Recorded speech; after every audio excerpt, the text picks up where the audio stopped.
Terima kasih Mbak Mei, selamat siang buat teman-teman semua, Bapak Ibu. Ya, ada kurang lebih 118 peserta pada hari ini. Ya, ini kita akan berbicara tentang HSE Plan atau disebut juga dengan HSE program ketiga. Ya, nah kalau Bapak Ibu nantinya berminat menjadi seorang ahli K3, menjadi seorang K3, nah Bapak Ibu itu nantinya harus membuat namanya program. Nah, program inilah nanti yang akan menjadi acuannya, menjadi acuan Bapak Ibu sebagai seorang ahli K3 di dalam menjalankan sistem K3 yang ada. Namun sebelum itu, oh ya, saya belum kenalan ya. Nama saya Renando Esquivel ya, yang akan uh, sharing lah kurang lebih 2 jam kita bersama. Ya silakan nanti ditanyakan saja kalau ada hal-hal yang perlu ditanyakan. Jadi kita fleksibel saja. Ya kadang-kadang kalau misalnya saya sudah lagi asik uh, memberikan materi, nah silakan saja langsung diinterrupt. Nah kalau ada yang mau bertanya atau mau diskusi, silahkan ya. Itu saja perkenalan dari saya. Semoga selama 2 jam ke depan, kurang lebih 2 jam ke depan, sharing ilmu yang kita bagikan pada hari ini dapat bermanfaat dan dapat benar-benar bermakna bagi Bapak Ibu semua. Ya. Sebelumnya itu boleh diangkat tangan dulu ya atau SN ya Bapak Ibu yang nantinya berminat atau nantinya yang benar-benar punya keinginan. Nah, mau pengen itu jadi orang K3. Ada? Karena nanti korelasinya ke sana. Oh ya, Pak Afrialdi. Oh, Pak Agus Salim. Oh, Mbak Lucy. Oh, banyak banget ya terus. Wah, wah hampir semua ini ya. Oh, ada 124 peserta. Wah, keren. Baik. Ya, jadi kalau memang nantinya Bapak Ibu ya punya rencana eh, menjadi seorang K3 ya silakan dihubungi nantinya itu adminnya atau Kak Mei langsung silahkan ya. Nah, karena seperti yang saya katakan tadi ya, eh, orang K3 itu harus ada program. Ya sama Bapak Ibu. Kalau hidup ini juga kan harus ada program. Target, sasaran dan targetnya itu ngapain? Ya. Sasaran dan tujuan kita itu ngapain? Nah, sama K3 juga dia berbicara seperti itu. K3 juga berbicara tentang program, tentang sasaran dan targetnya, visi dan misi. Nah, kira-kira seperti itu. Jangan sampai nantinya, pada saat nanti Anda bekerja, bukan hanya K3 saja sebenarnya, tapi semua bidang kerja apapun, Bapak Ibu, yang Bapak Ibu juga saat ini bekerja, pasti ada sasaran dan targetnya, sasaran program dan targetnya. Ya, sehingga ada cara, ada upaya untuk kita mencapai dari program-program kita tersebut. Ya, kita coba buka.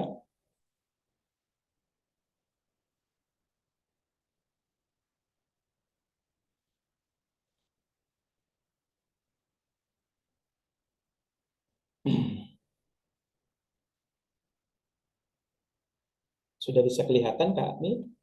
Sudah, Pak. Oke, baik. Nah, penyusunan monitoring HSE plan ya atau disebut juga dengan HSE program, program K3, program safety. Nah, ini program yang kita susun program itu adalah tahunan. Jadi program yang kita susun itu adalah misalnya sekarang ini kan masih termasuk di awal tahun ya. Jadi setidaknya gini, program yang kita buat itu misalnya nanti di tahun 2025. Jadi kalau tahun 2025 program yang mau kita buat itu adalah dari bulan Januari sampai dengan Desember. Apa sasaran ketiganya? Apa targetnya? Ya, visinya apa? Misinya apa? Dalam program itu sama seperti dengan ini tahun 2024 pun kalau nantinya Bapak Ibu menjadi seorang K3, menjadi seorang safety, Bapak Ibu harus buat program. Program K3 itu kan tujuannya adalah supaya tidak ada terjadi kecelakaan kerja. Program K3 itu tujuannya supaya tidak ada terjadi yang namanya penyakit akibat kerja. Program K3 itu supaya tidak ada terjadi yang namanya kebakaran atau ledakan. Dan program K3 itu juga supaya tidak ada terjadi yang namanya pencemaran lingkungan. Nah, itu yang namanya program. Jadi selama setahun ke depan, apa yang mau kita lakukan? Dan itu sebenarnya adalah bukan programnya Anda, ini adalah program perusahaan dalam bidang ketiga. Apa yang mau dicapai, apa yang mau ditargetkan. Nah, tujuan pengukuran kinerja ketiga itu ya, merupakan mandatori baik yang diatur oleh pemerintah maupun perusahaan. Jadi pemerintah juga mengatur setiap K3 itu harus ada sasaran dan targetnya, sasaran programnya. Dan perusahaan juga. Nah, setiap perusahaan juga kan harus ada yang namanya program ketiganya. Ya. Nah, pengukuran kinerja ketiga. Jadi kinerja kita itu terukur. Kita nggak bisa bilang, wah nanti kalau saya mau jadi orang ketiga, kalau saya mau jadi orang safety, saya mau buat ini, buat ini, buat ini. Boleh. Jadi apa yang kita katakan dituangkanlah di dalam yang namanya HSE plan. Dituangkanlah yang namanya ke dalam HSE program.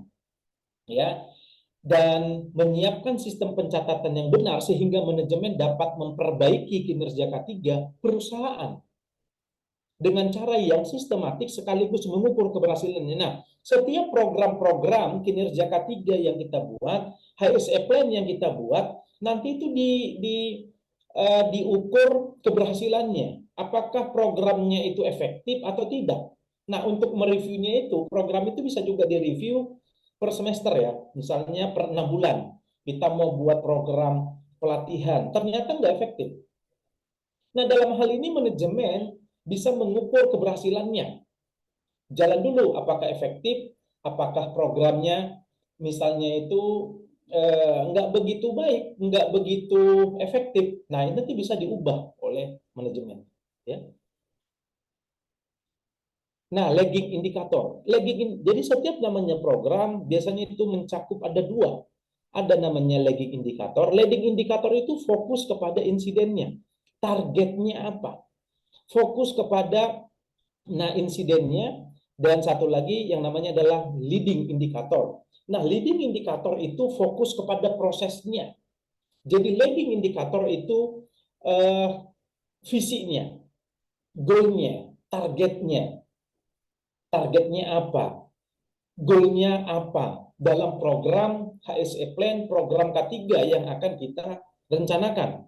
Sementara leading indikator, dia fokus kepada prosesnya, pencapaiannya, ya, misinya. Jadi leading indikator ini adalah proses aktivitasnya, daily activity yang akan mendorong supaya tidak ada terjadi yang namanya kecelakaan kerja.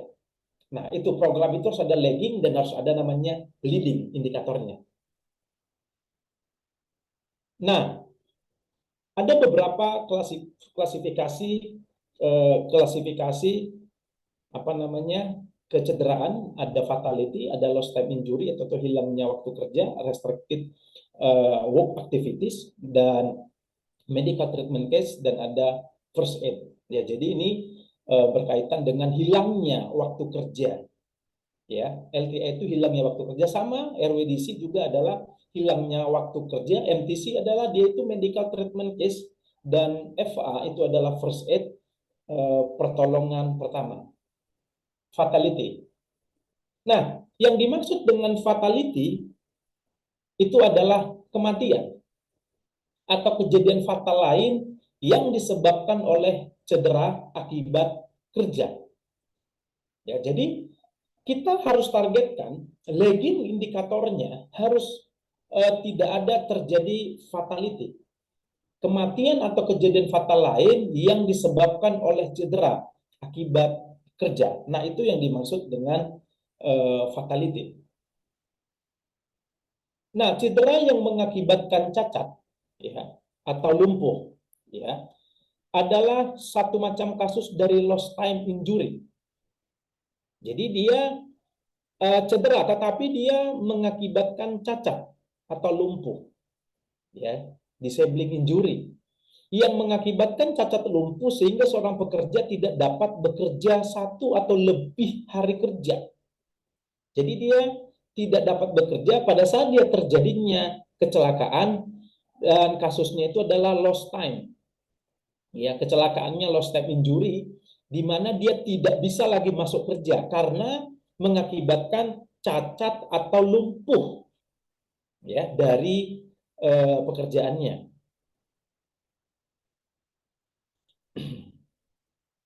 Nah, cacat permanen total.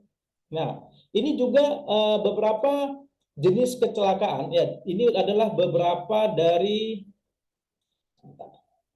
Nah, jenis cedera yaitu adalah pertama adalah cacat permanen, yaitu satu macam kasus dari lost time selain kematian yang menyebabkan kehilangan kehilangan total fungsi dan lumpuh total dari tubuh.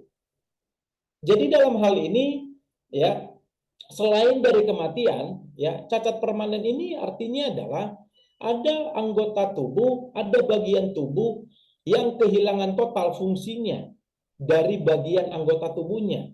Misalnya kakinya yang patah, tangannya yang patah, terus misalnya ada yang tidak berfungsi. Nah, sehingga kalau terjadinya cacat total, ya ini juga akan berdampak kepada produktivitas. Nah, ini juga salah satu targetnya kita sebagai seorang safety, pastikan tidak ada yang namanya cacat permanen total, udah cacat permanen lagi, total lagi. Jadi ini adalah kehilangan total fungsi ataupun lumpuh total dari anggota tubuh. Nah, berikutnya adalah cacat permanen sebagian. Cacat permanen sebagian itu artinya adalah dia sebagian selain kematian atau total yang mengakibatkan kehilangan atau hilangnya fungsi dari bagian anggota tubuh ya. Jadi ini kehilangan atau hilangnya fungsi dari bagian dari satu ya, misalnya kelima jari kita ya. Kelima jari kita kalau tadi permanen, ini kelima jarinya hilang. Katakanlah kelima jari kita ini terjadinya kecelakaan itu, dia itu seluruh jari-jarinya ini putus. Nah, seluruh jari-jarinya ini putus. Nah, inilah yang menyebabkan cacat permanen. Kalau dia cacat sebagian, misalnya yang putus hanya jari telunjuk, hanya jari manis, hanya jempol, tetapi secara fungsi keseluruhan masih ada 5 jari, misalnya satu jari yang hilang atau tidak berfungsi. Nah, itu yang disebut dengan cacat sebagian. Ya. Nah, cacat total sementara yaitu macam kasus dari lost time injury, tetapi tetap dia tetap hilang waktu kerja.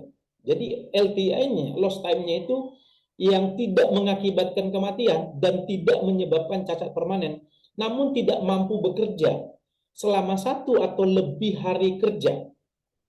Ya, misalnya pada saat dia terjadinya kecelakaan, ya, misalnya terkilir, ya, ataupun misalnya apa ya, patah tulang lah kita bilang ya, patah tulang, tetapi kan kadang-kadang patah tulang itu bisa diobatin ya Bapak Ibu ya. Nah, jadi tetapi dia tidak masuk bekerja selama 1 atau lebih dari hari kerja normal. Nah, sebagian organisasi menyebutnya adalah day away from work case, DAWC ya. Nah, ini yang disebut dengan cacat total sementara.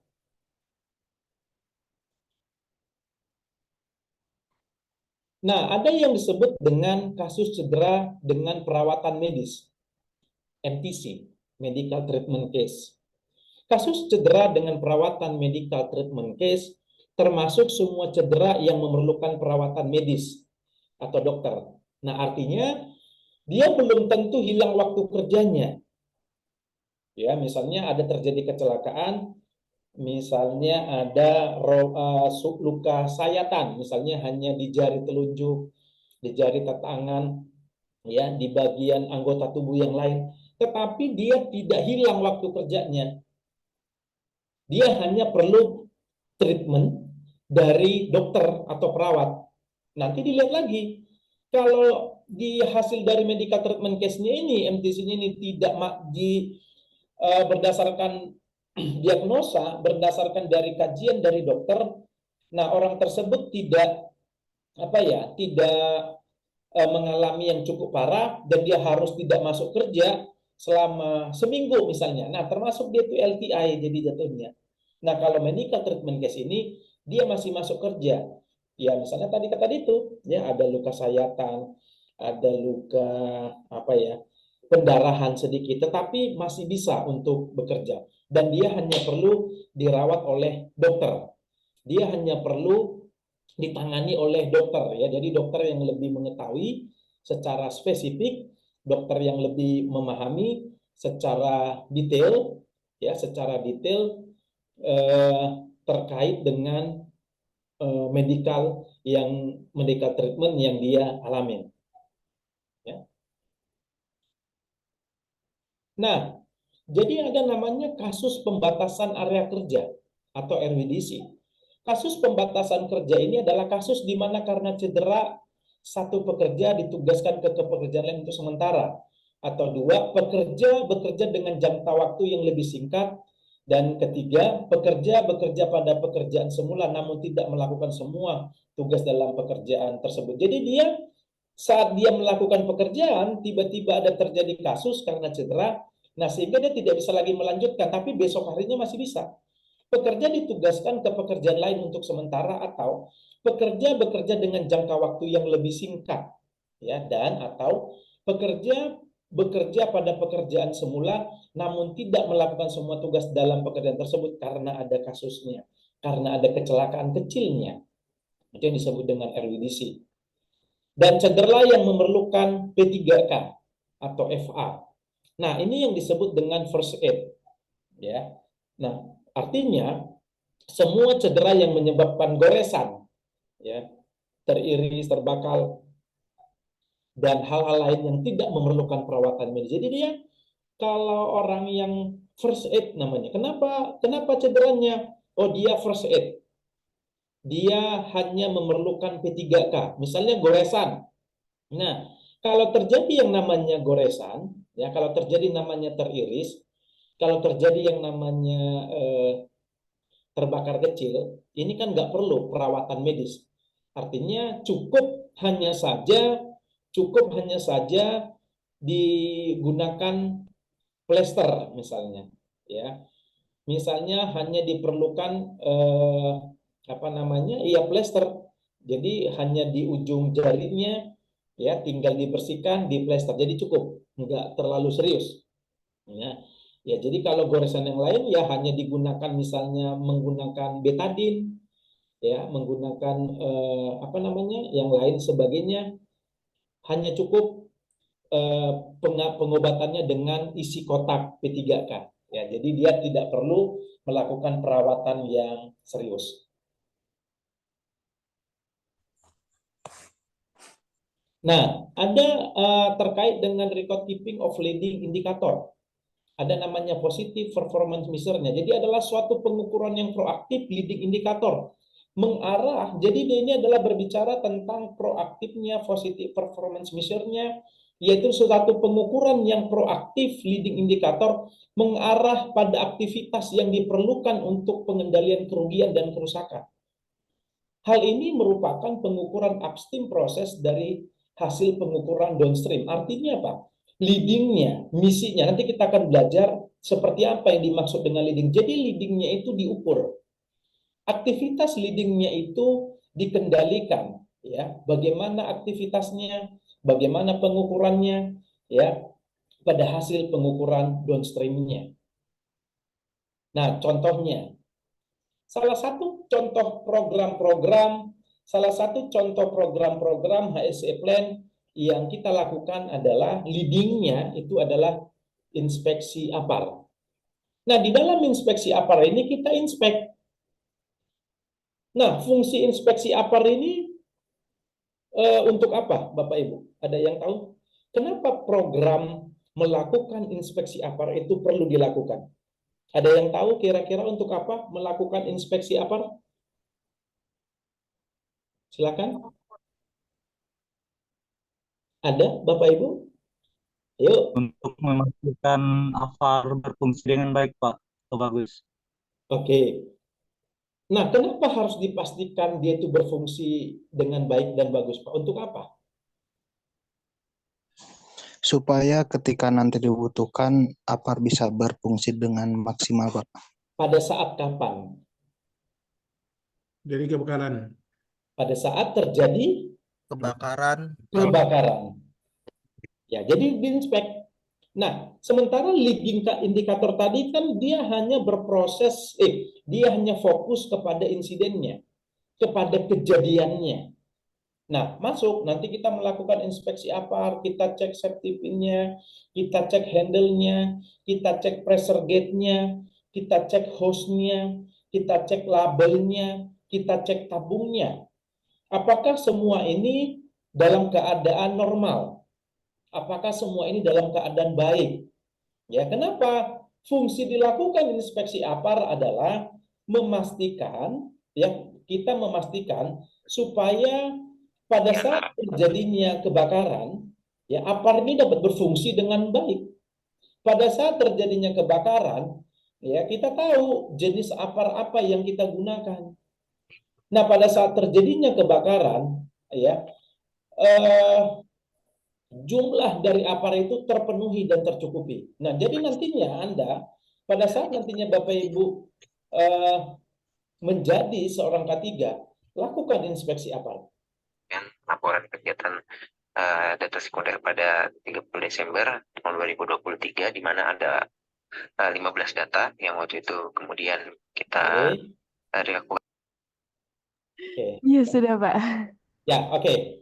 Nah, enggak apa ya Bapak Ibu, kalau Bapak Ibu mau sambil bekerja enggak apa, nyambi, tapi mohon juga di ini ya supaya kita ini enggak apa. Nah inilah fungsi dari melakukan inspeksi. Di tempat Bapak Ibu, berapa lama sekali dilakukan inspeksi APAR? Ada yang bekerja di sini atau sudah menjadi seorang? Kalau saya Pak, izin kita perawatan berapa Pak? 1 minggu sekali, Pak. 1 minggu sekali, ya. Boleh. Ada berapa APAR yang Bapak inspek, Pak? 93 Kurang APAR. kalau secara perorangan 150 tabung, Pak. Jadi Pak Imam menginspeksi APAR dalam seminggu itu berapa hari Bapak inspek itu 150 itu, Pak?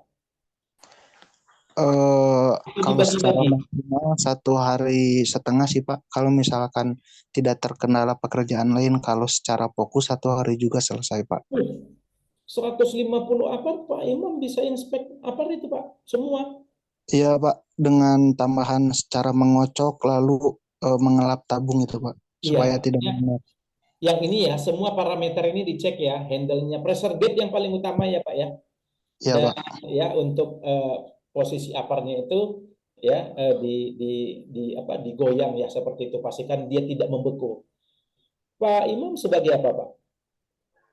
Izin, Pak, sebagai tim member dari safety, Pak. Oh, jadinya Bapak itu bukan orang safety, tetapi bantuan dari tim safety, begitu kah? Langsung dari tim safety, Pak. Oh, Bapak tim safety inspector, safety man? Iya, Pak. Namun belum menjadi staf, Pak. Oh, enggak apa. Ya, jadi setiap seminggu sekali Bapak lakukan inspeksi APAR ya, Pak ya? 150. Ada di lantai 3, di lantai 4, di lantai 5, atau semua di lantai 1, Pak, APAR-nya? 1 orang 1 gedung, Pak. Ada 3 lantai, lantai ground, lantai 1 sama lantai 3 atau mezanin, Pak. Sekalian perawatan sama emergency action yang lainnya. Seperti hidung sama alarm, Pak. Oh, itu Bapak cek semua ya? Iya, Pak. Oke. Hanya Bapak sendiri saja? Kebetulan di perusahaan saya yang aktif ada 3 gedung. Nah, per gedung 1 orang itu, Pak. Oh, per gedung 1 orang, berarti 1 gedung itu isi APAR-nya 150 atau 3 gedung itu 150, masing-masing gedung 50? 150 kurang lebih ada, Pak. 1 gedung, Pak. 1 gedung, berarti 3 gedung 450 APAR, Pak? Iya, Pak, kurang lebih seperti itu, Pak. Hidran ada? Hidran ada, Pak, per gedung 9, Pak, karena pintunya ada 9, Pak. Juga itu hidran? Box hidran? Dicek, Pak. Oh, oke. Di perusahaan mana, Pak Imam? Izin Pak, PT Pratama Abadi Industri Garut Pak. Oh, bergerak di bidang apa itu, Pak? Pabrik sepatu Pak. Oh, pabrik sepatu. Oh iya, apalagi pabrik sepatu ya, Pak ya. Itu rentan terhadap yang namanya kebakaran ya, Pak ya. Nah, itu salah satu programnya, program-programnya. Oke. Mohon Nah, izin bertanya, Pak. oh ya, silakan Pak. Ini kalau itu ada pengaruh nggak pemeriksaan misalnya berat apa sama berapa persen foam yang digunakan? Biasanya misal kalau untuk alat rumah tangga 40%, kalau pertambangan 90%, Pak. Apanya itu, Pak? Foam dari tabung apartnya itu, Pak. Foam musanya, maksudnya isi dari foamnya, Pak. Iya. Oh, yang Berapa- ini, yang tabung apa? Nanti Bapak acuannya di sini saja, Pak. Oh Di gitu. ini aja, Pak. Oh, Kalau dia biasa. pressure gauge-nya itu masih di level warna hijau, itu masih ada, Pak. Berarti masih bisa Ya digunakan. masih ada. Cuman kan Iya. tiap bulan mesti diisi kembali Pak ya. Bisa masa kadaluarsanya habis gitu. Oh, kalau kadaluarsanya, Pak, itu kan tabungnya. Kalau ini masih ada, Pak, itu masih bisa berfungsi. Kalau udah mau habis, Pak, kalau udah berkadaluarsa gitu, sebaiknya digunakan untuk drill saja, Pak. Jadi sayang, jangan Itu dibuat. soal- Misalnya ada latihan gitu. Tiap pemadam kebakaran. di kantor saya tiap tahun misalnya kadang ada pergantian isi gitu Pak. Oh, di Jadi tempat Bapak. ke pedal. Oh iya, nggak ada Ya. masalah, nggak ada masalah, Pak. Tapi tetap acuannya itu kepada pressure gauge-nya ini saja, Pak. Kalau pressure gauge-nya ini dan Bapak kan, Bapak mau mancak HP kan bisa dikocok juga itu, Pak, ya. Jadi kalau misalnya, Bisa ya, dicocok. kalau misalnya ada dari sistemnya Bapak itu per tahun diisi, ya nggak ada masalah. Ya, tapi selagi pressure gauge-nya itu masih Ya.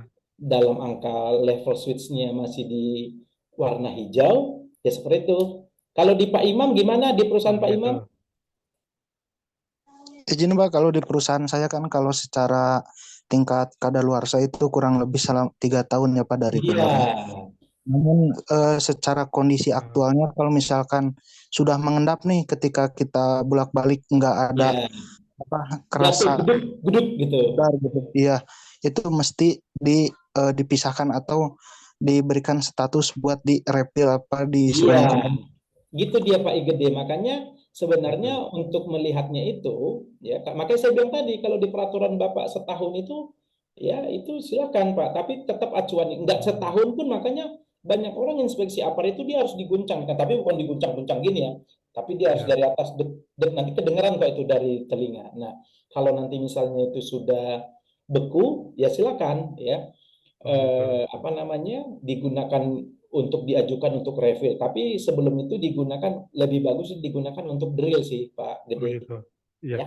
Itu ada ketentuan khusus nggak Pak? Misalnya untuk penggunaan rumah tangga berapa kilo, terus misalnya penggunaan alat berat berapa kilo gitu, tabung Oh, itu ada, apartnya. dia itu ada Pak, itu ada di Permenaker 04 tahun 1980.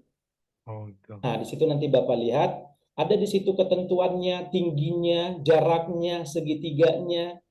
Ya, jadi dalam Permenaker 04 tahun 1980, penggunaan APAR kalau saya tidak salah ya, coba nanti saya cek. Jadi di situ ada di situ Pak klasifikasinya Pak, tabungnya yang 3 kilo, 6 kilo seperti. Kalau untuk di alat-alat berat sih rata-rata itu ada yang 9 kilo tergantung dari alat beratnya. Kalau eskavator, loader jangan yang kecil juga sih Pak ya. Iya Tetapi sih Pak. silakan yang 9 kilo gitu ya Pak ya. Ya.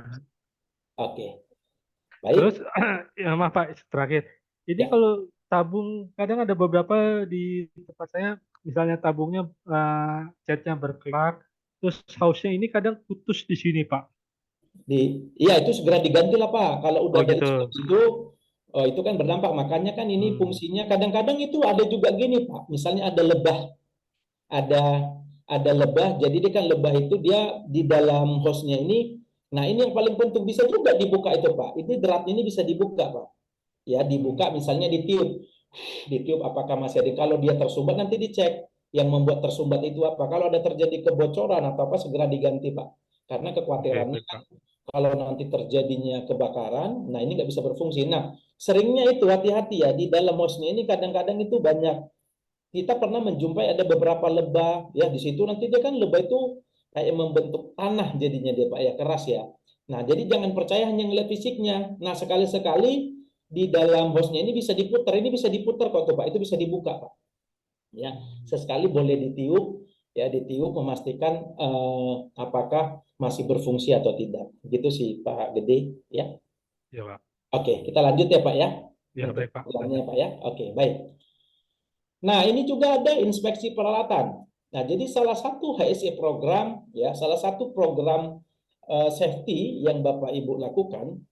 Pak Gede di bagian apa, Pak Gede? Saya di HSE admin, Pak. Oh, HSE admin. Ya. Berarti nanti kalau bisa jadi HSE supervisor aja, Pak. Diusahakan sih, Pak. Soalnya masih baru di situ, Pak. Oh, gitu ya. Oke. Nah, jadi salah satu fungsinya HSE plan kita, Pak Gede berarti udah pernah melihat HSE program? Belum, Pak. Kita HSE program belum. Karena saya dari tadi hari ini. Kalau admin jadi lebih banyak ke ke administratif ya, Pak ya? Iya, Pak. Ya, berarti nyusun-nyusun dokumen JSA, izin kerja gitu ya, Pak ya? SOP, iya, Pak. Benar, Pak. SOP semua ya? Iya, Pak. Oke, nah salah satu dari program safety ini juga adalah bagaimana melakukan inspeksi peralatan kerja. Nah, ini dicek semua, Bapak Ibu. Ini banyak macam lah ini ya, toolsnya, perangkat-perangkat kerjanya, tang, obeng, bor, ya. Nah, ini juga kadang-kadang kan gini ya, perlunya kita melakukan inspeksi peralatan kerja ini, siapa tahu ya peralatan-peralatan dan APD. Nah, APD juga ini ada. Ya, Pak Gede, kenapa kita harus melakukan inspeksi ini semua, Pak? Untuk mengecek apakah peralatan itu masih berfungsi dengan baik atau sudah tidak bisa digunakan, makanya perlu dicek kembali. Kalau misalnya kondisinya tidak baik nih, Pak, ya misalnya kita lihat misalnya ada palu, ya gagangnya udah penyok-penyok misalnya gitu. Nah, sementara itu masih dipakai oleh pekerja, apa yang kita lakukan? Kita hanya bisa menyarankan palu itu tidak digunakan atau dibeli peralatan yang baru agar bisa maksimal. Oke, nah jadi itu ya. Soalnya juga ada beberapa di tempat saya, misalnya obeng, Pak, sengaja kunci sengaja dibuat patah agar bisa kalau kunci panjang, misalnya pas tempat murnya itu tempat jauh, tidak efektif gitu, Pak. Kayaknya mungkin ada beberapa pekerja yang mematahkan. Iya. Nah, itu penting kalau ada hal seperti itu segera langsung dihentikan, Pak. Ya, jangan sampai dia menggunakan peralatan yang tidak proper, jangan sampai dia menggunakan peralatan yang tidak sebagaimana mestinya, gitu ya. Tapi kata mereka hal itu membuat mereka nyaman, Pak. Oh, jangan, Pak. Sama kayak gini, Pak. Misalnya menggunakan helm. Kalau kita tanya sama karyawan, sama menggunakan chin strap, tali dagu. Mana lebih enak? Kalau bisa nggak usah pakai helm lah. Kalau karyawan, betul itu, Pak. Kalau karyawan mah dia pengennya tuh mana? Gini ya, nyaman itu kan bukan berarti belum tentu selamat, Pak. Iya sih. Justru kadang-kadang ketika nggak nyaman itu yang membuat kita selamat. Kalau kita pikir, Pak ya, menggunakan helm, menggunakan sepatu, kacamata, sarung tangan, kan sebenarnya bisa aja nggak nyaman. Ya sama kayak di rumah lah, Pak. Nah, kita kalau mau jujur aja, Pak, kalau di rumah kita, misalnya kita lagi tukang-tukang kayu, menggunakan sarung tangan nggak, Pak? Iya, tukang kayu sih pakai. Kadang-kadang pakai. Kadang-kadang kan orang ya sama, dia nggak menggunakan sarung tangan karena apa? Lebih nyaman. Enak memang.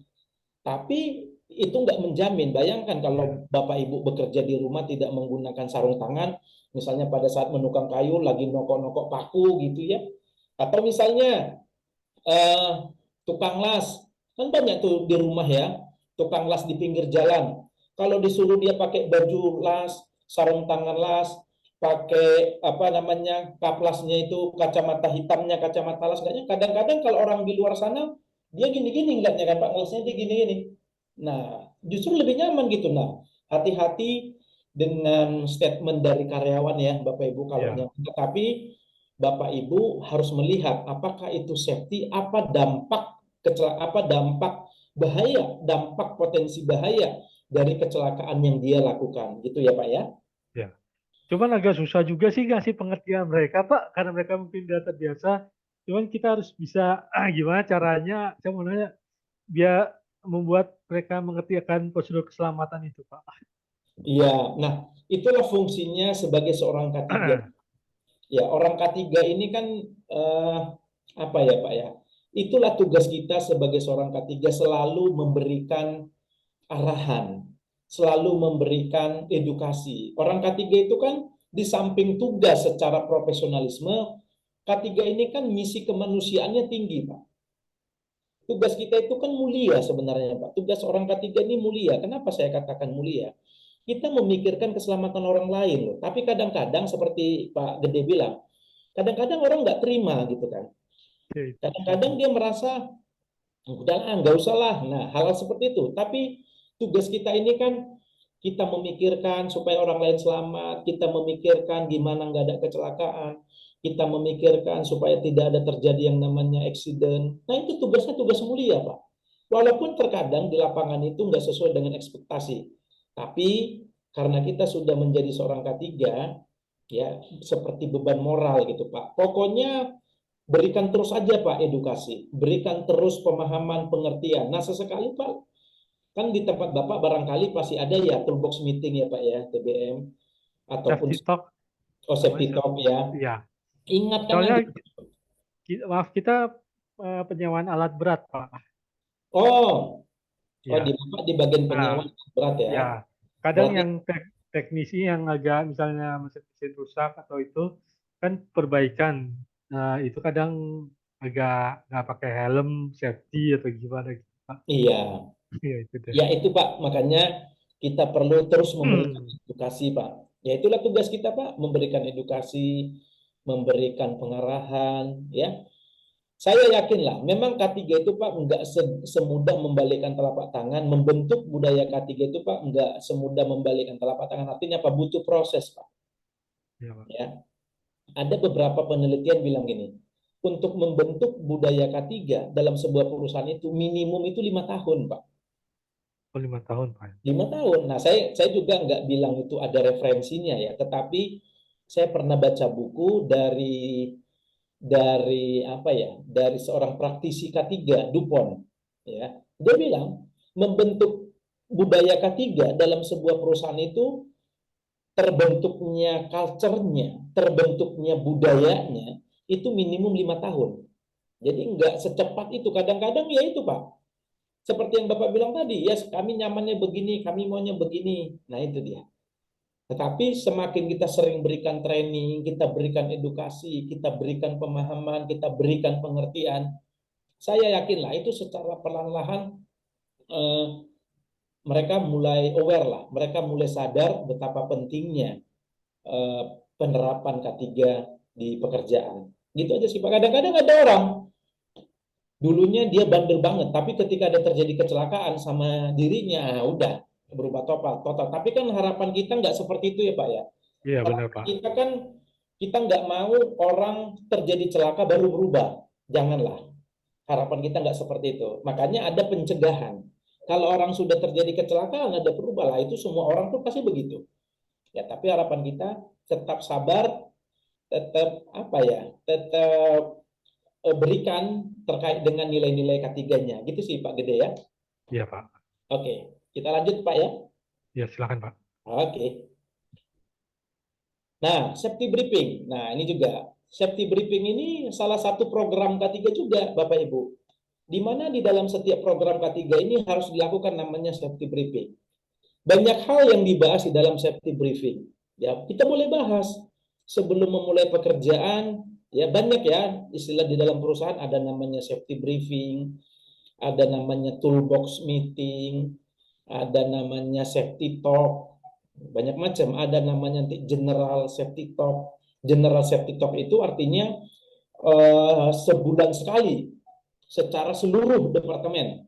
Kalau safety briefing ini kan per antar departemen, per bagian, ya. Nah, tapi safety briefing ini tidak hanya dilakukan pada saat sebelum memulai pekerjaan. Nah, ada juga safety briefing dilakukan pada saat change shift, perubahan shift dari shift 1 ke shift 2. Nah, jadi itu dibahas. Misalnya di perusahaan Bapak Ibu itu ada 3 shift, ya, 3 shift kerja, ya, dari jam 8 ke jam 4 sore, jam 4 sore ke jam 12 malam, dan dari 12 malam ke 8 pagi. Nah, sebaiknya lakukan safety briefing itu pada saat pagi hari di shift 1, ya, perubahan dari shift 3 ke shift 1, jadi siklusnya seperti itu. Nah, silakan dari masing-masing karyawan bagian itu menyampaikan apa yang menjadi kendalanya. Di tempat Pak Gede itu setiap hari Pak safety briefing?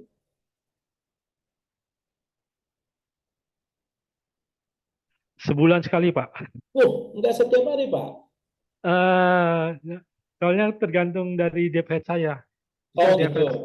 DPH saya bisa hadir, Oke. jangan sebulan sekali sih. Oke, nggak apa-apa. Nah, memang sebaiknya sih kalau bisa safety briefing ini namanya briefing, ya Iya. Pak ya. Sebaiknya dilakukan. Kita bukan safety briefing, Pak. Safety talk yang saya bilang itu. Oh, Safety sorry, briefing safety belum, talk. Pak. Safety briefing belum ada kayaknya. Oh, ya, tapi ya silakan ya kalau mau dilakukan sebulan sekali. Nah, tapi kalau alangkah baiknya ya ada namanya TBM, Toolbox Meeting. Toolbox meeting. Ya, ada namanya safety briefing itu setiap hari. Ya, boleh dilakukan setiap hari. Kenapa?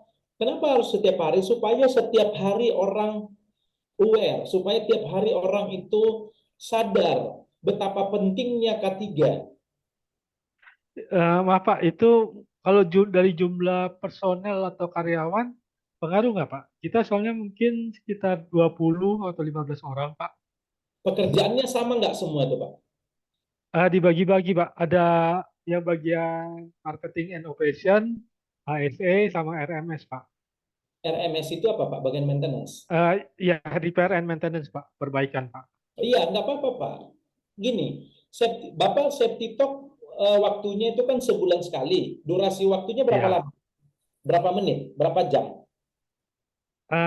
Setengah jam atau 1 jam Pak. Oh, itu di ruangan? Di luar ruangan Pak. Oh, berdiri seperti ini Pak? Iya.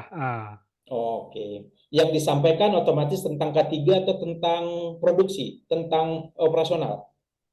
K3 tiap bulan materinya macam-macam Pak. Ada dikasih bulan ini pembicaranya ini, materinya ini gitu dari tiap Oh karyawan. gitu. Nah, Mungkin karena besar dari perusahaan barangkali ya Pak ya? ya mungkin gitu. Misalnya juga masih berkembang Pak. Iya, Belum enggak begitu apa, besar. enggak apa Pak. Yang penting ada, kalau misalnya perusahaannya sudah semakin besar ya, sebenarnya gini, apa sih fungsi dari briefing ini? Briefing ini nggak usah lama-lama Bapak Ibu. 10 menit aja cukup. 10 menit, 5 menit enggak lah ya, tapi 10 menit maksimum, 10-15 menit lah cukup. Sebenarnya kan yang disampaikan dalam safety briefing itu kan hanya itu aja ya. Selamat pagi Bapak Ibu, apa kabar pada hari ini? Sehat, sehat. Ya, tolong pastikan dalam bekerja pada hari ini, misalnya khusus maintenance, ya, agar diperhatikan APD-nya, izin kerjanya, ya, atau JSA-nya, job safety analysis-nya. Ya, tadi malam kondisinya hujan, tolong dipastikan apakah ada area-area yang tergenang air, jangan sampai ada terpleset. Nah, itu aja sih contohnya, Pak. Ya, jadi, nah itu aja udah selesai. Ya, jadi semua sehat ya hari ini. Ada yang kurang fit untuk bekerja, nah itu perlu ditanya, Pak. Silakan bertanya kepada karyawan yang kurang fit. Kenapa? Kadang-kadang, Pak, ajar mereka untuk jujur pada diri sendiri. Kadang-kadang kan banyak begini, Pak. Misalnya khususnya yang berkeluarga lah ya. Nah, kadang-kadang kan yang berkeluarga ini kita nggak tahu apakah istirahatnya kurang atau cukup tadi malam. Ya bisa saja. Saya pernah berjumpa gitu, saya tanya, Pak, saya nggak kerja dulu ya Pak ya. Loh kenapa nggak kerja tadi malam? Soalnya anak saya rewel.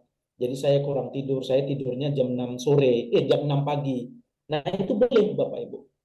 Ya, silakan suruh dia untuk istirahat dulu. Ya udah kamu istirahat dulu 1 jam. Nanti setelah 1 jam baru kamu langsung bekerja lagi. Perlu Pak. Perlu kita orang K3 ini apa ya? Meminta kejujuran pada diri sendiri. Banyak terjadinya kecelakaan itu karena faktor fatigue, kelelahan, Pak. Jadi orang K3 tanya aja, nggak apa-apa. Tapi kalau misalnya Pak, saya bisa nggak kerja hari ini? Jam berapa kamu masuk? Jam 5 sore, Pak. Lah, baru masuk jam 5. Kalau begitu suruh cuti, Pak. Tapi kan istirahat ini boleh sejam lah, sejam. Mungkin dia lagi tadi malam dia istirahatnya kurang. Nah, itu kita harus ngerti gitu, Pak. Ya. Oke, Pak Priyatama. Ya, selamat siang, Pak. Ya, kedengaran suara saya masuk ya, Pak ya? Oh, bisa kedengaran, Pak. Ya, Pak, saya Priyatama dari perusahaan Sigrove F&B, Pak. Nah, saya mau tanyakan kan, Bergerak di perusahaan bidang apa, saya Pak? food and beverage, lebih ke minuman sih, Pak. Oh, minuman. Ya, saya kan di sini kan pabrik saya kan baru dari awalnya dari UMKM dari rumahan terus berkembang untuk jadi produksi sendiri sih Pak. Dan ini mau memperluas pabrik lagi Pak. Nah, selama ini kan belum ada safety man Pak, tapi udah banyak divisi-divisinya Pak. Nah, saya sendiri itu background-nya itu quality assurance Pak. Ya. Nah, quality assurance saya juga megang juga seperti park inspector sama mungkin nggak terlalu lebih dalam ke safety-nya sih Pak. Cuma memperkenal kayak memperketat untuk tim divisi gudang untuk setiap pakai helm sih Pak. Nah, untuk inspeksi ke dalam atau mengasihkan briefing itu apakah harus punya wewenang harus benar-benar safety atau mungkin ya mungkin ini sih Pak, apa tuh mungkin benar-benar harus punya safety itu atau nah ini kebetulan memang belum ada untuk safety man sendiri. Nah ini saya cuma ya membackup sementara untuk safety-nya sih Pak. Tapi Oke. safety-nya lebih safety dasar ya Pak ya. Ya, karyawan Bapak berapa jumlah karyawannya, Pak? 100 kurang lebih 100-an. 100, ya. Ya. Jadi saat ini orang safety-nya nggak ada ya, Pak ya? Safety-nya ya belum ada sama sekali belum ada. Yang divisi safety ya Pak ya. Iya. Jadi maksud Bapak kalau untuk ini ya apa namanya? Untuk ini ya. Untuk briefing. Jadi briefing itu gini, Pak, nggak harus orang safety juga, Pak, tapi sebaiknya boleh, Pak, diadakan. Ada tuh, Pak, persyaratan untuk safety. Jadi gini, dari operasional juga bisa, Pak. Yang penting namanya kan safety briefing. Ya udah briefing lah tentang safety. Ya sederhananya kalau di tempat Bapak ya, supaya mereka menggunakan APD. Ya nggak harus orang safety juga, Pak. Enggak lah. Orang safety itu kalau kita di perusahaan besar itu ya rata-rata yang menyampaikan safety briefing itu di bagian operasional, dari supervisornya boleh, dari manajernya boleh, dari foreman-nya boleh, nggak ada masalah. Safety briefing ini bukan berarti harus orang safety, Pak. Jangan salah kaprah, Bapak Ibu. Safety briefing ini adalah briefing tentang K3. Harapannya, safety itu bukan hanya menjadi tanggung jawabnya orang safety. Setuju ya, Pak ya?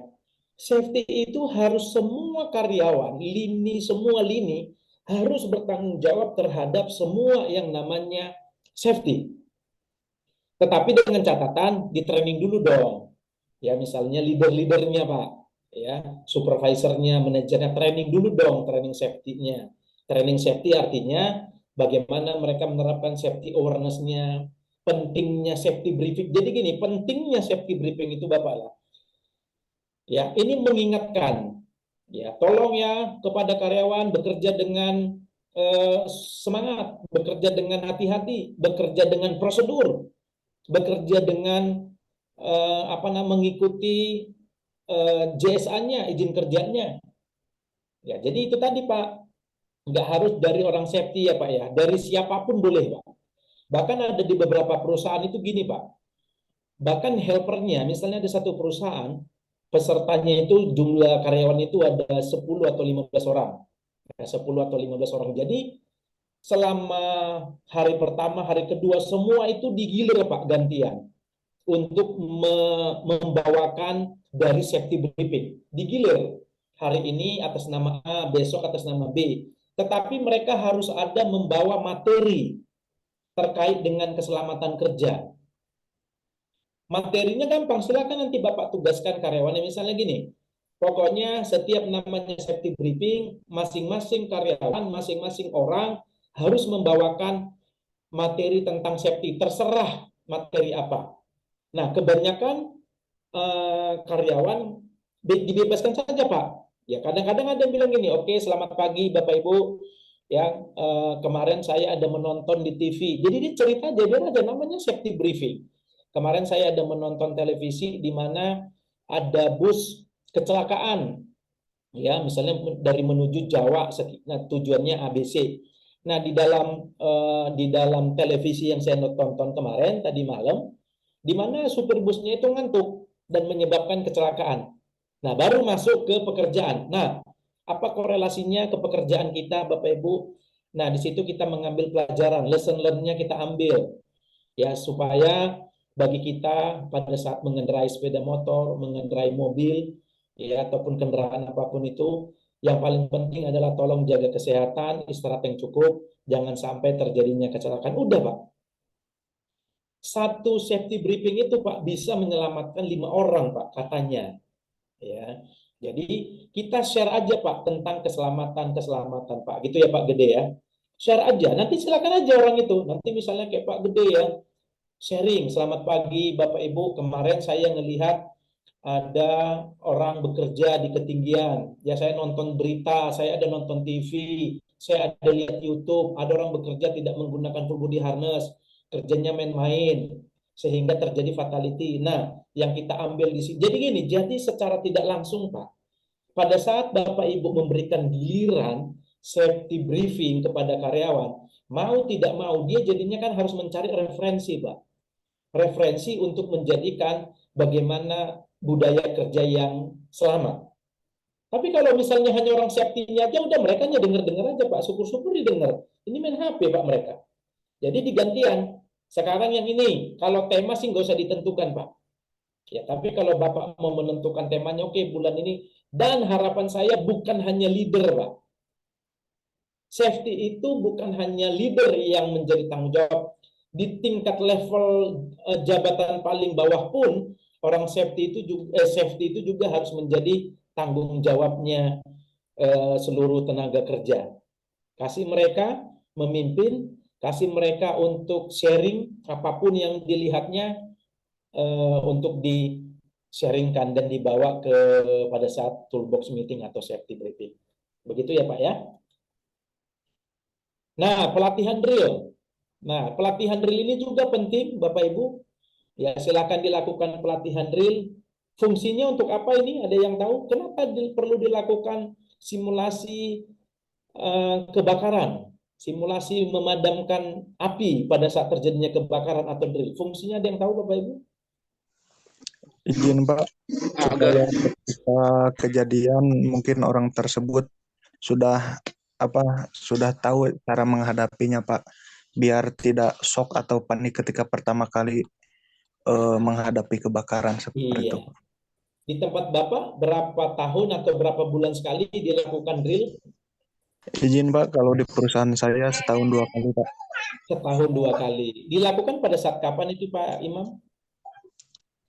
Itu dilakukan tidak terjadwal ya Pak, karena mungkin berkoordinasi juga dengan departemen lain, karena mungkin ada waktunya untuk sibuk secara fokus untuk produksi ketika tidak mau diganggu nih departemennya. Iya. Ada yang mungkin Ada kok waktu yang nggak sibuk Pak. Gini Pak ya, dalam buat program itu Pak harus terjadwal. Nah, pada nggak sibuk itu pada saat kapan Pak kira-kira? mungkin Pak dari bulan Januari sampai Maret dan dari bulan September sampai Desember seperti itu Pak. Ya, nggak apa-apa. Tetapi kalau pada umumnya Pak, lakukan drill itu Pak pada saat hari besar keagamaan Pak. Misalnya ya untuk teman-teman yang Muslim itu ya Idul Fitri. Itu sibuk nggak itu Pak? Misalnya menjelang Lebaran. Itu sibuk? Ya, sibuk Pak. Sibuk juga. Nah, Paren kalau di kami tuh setiap minggu 1 minggu sekali melakukan drill Pak. oh ya. Tempat Bapak perusahaan apa Pak? Kenapa bisa seminggu sekali Pak Fikri? Saya di LNG Tangguh, Pak. BPS LNG Tangguh. Iya, wajar. Itu tingkat resikonya besar ya Pak ya? Siapa? Tingkat Iya. risikonya besar. Yes. Makanya dilakukan setiap 1 minggu 1 kali. Ya, tergantung. Setuju. Jadi Bapak Ibu, kalau di perusahaan migas, LNG migas ya Pak ya? Ya. Siapa? Ya, jadi itu memang tingkat resikonya beda. Jadi nggak bisa dia per 6 bulan, per minggu. Karena apa? Mereka ini harus fokus. Ya, di perusahaan migas ini dia harus benar-benar siap. Jadi krunya, sistemnya, artinya emergency response team-nya, ya kapan saja terjadi yang namanya kebakaran, ledakan, ya itu harus siap. Siap. Iya, jadi Siap. itulah yang dinamakan drill per minggu sekali guna. Nah, ini juga salah satu program HSE programnya, ya program yang dilakukan oleh orang K3. Ya kalau di Siap, tempat Pak Imam sepatu per 6 bulan, per 3 tergantung lah ya sebagaimana. Oke, baik. Nah, ini adalah beberapa contoh sasaran dan HSE programnya. Ya. Sasaran dan HSE program itu di tempat Pak Fikri sebagai apa Pak Fikri? Pak Julfikri di bagian apa Pak? Oh. Nah, jadi Bapak Ibu, inilah yang dimaksud dengan contoh sasaran dan program HSE-nya. Ya. Sasaran dan program HSE-nya ini ya, ini yang dimaksud dengan sasaran dan program HSE tahun 2018. Ini 2018. Nah, tadi kita berbicara tentang lagging indikator. Ya, ini namanya lagging. Ini contoh saja, ini lagging indikatornya. Lagging indikator ini kan berfokus kepada insidennya. Di mana di sini adalah LTI-nya ya lost time injury. Target nihil kecelakaannya itu kan adalah 0. Ya, LTI lost time injury terkait dengan penyakit akibat kerja itu juga targetnya 0. Ini targetnya dulu, targetnya. Dan insiden kerusakan aset, nah ini juga targetnya Jangan. ya. Dan terkait dengan pencemaran lingkungan, ya jadi dia targetnya, nah ini targetnya laggingnya itu adalah dia tidak ada terjadi yang namanya insiden pencemaran lingkungan. Nah insiden pencemaran lingkungan ini juga sama ditargetkan 0 di tahun 2018. Ya, nah itulah yang menjadi sasaran dan targetnya laggingnya. Nah si leadingnya inilah yang fokusnya kepada prosesnya. Nah inilah yang mensupport seluruh kegiatan-kegiatan program-programnya. Ada yang harian, ada yang mingguan per 6 bulan, ada yang harian, mingguan, bulanan, dan lain sebagainya. Program inilah yang untuk mendukung targetnya itu adalah zero accident, zero fire, ya, zero waste, dan lain sebagainya. Nah inilah salah satu targetnya, inilah adalah misinya. Misinya ini adalah prosesnya supaya tidak ada terjadi yang namanya kecelakaan kerja yang tadi. Ya. Nah, berikutnya, nah ini banyak contoh-contohnya. Inilah yang disebut dengan HSE plan-nya. Ya, ada inspeksi peralatan, ada inspeksi medikal. Ini dibuat dia per minggu, ya. Misalnya inspeksi peralatan bulanan, medical kit misalnya ya. Ataupun APAR, ya, kita anggap APAR. Nah, di sini APAR dilakukan inspeksi sebulan sekali. Kalau dia dilakukan inspeksinya sebulan sekali, berarti setahun ada berapa, Bapak Ibu? 12, Pak. Ada berapa? 12. Kalau dia inspeksi APAR dilakukan seminggu sekali, tadi kan Pak Imam bilang dia lakukan seminggu sekali, berarti sebulan ada berapa? 3. 3. 1. 4, Pak. 4, Pak. 4. Berarti sebulan dia ada 4 kali. Nah, berarti kalau dalam sebulan dia ada 4 kali, berarti dalam setahun dia targetnya ada berapa kali inspeksi APAR, Pak?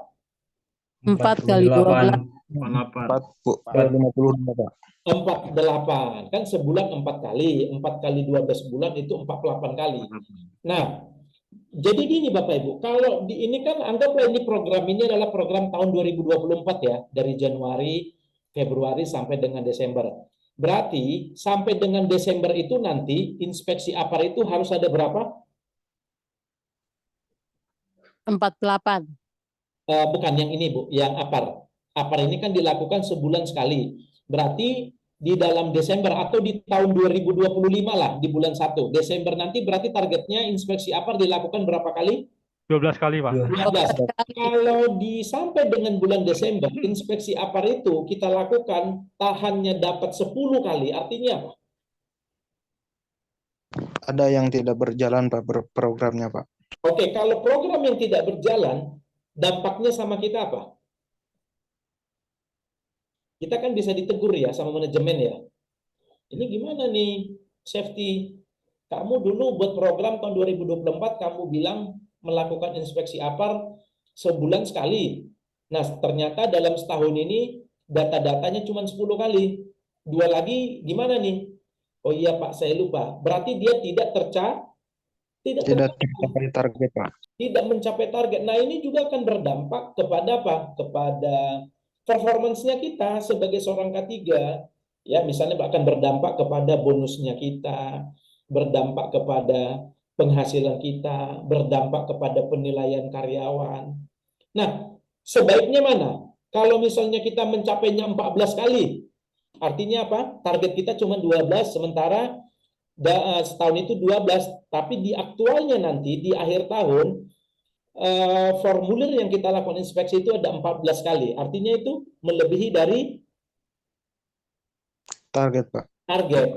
Nah, melebihi dari target. Nah, ini kan berarti nanti kan manajemen senang nih. Oh, mantap nih, Pak Gede nih, bisa dong dijadikan sebagai safety manager nih katanya.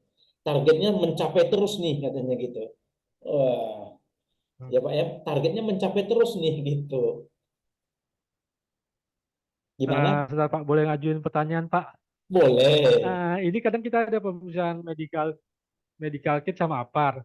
Cuman kita temuin misalnya medical kit ada yang bahan obat-obatnya kadaluarsa, ada yang medical kitnya tidak ada gitu Pak. Untuk pengajuan medical kit yang tidak ada kan kita membutuhkan misalnya pengajuan. Cuman dari pihak manajemen misalnya kita ajuan belum ada kepastian, maksudnya belum ada turun dananya gitu Pak. Belum ada untuk peralatannya belum diadakan gitu Pak.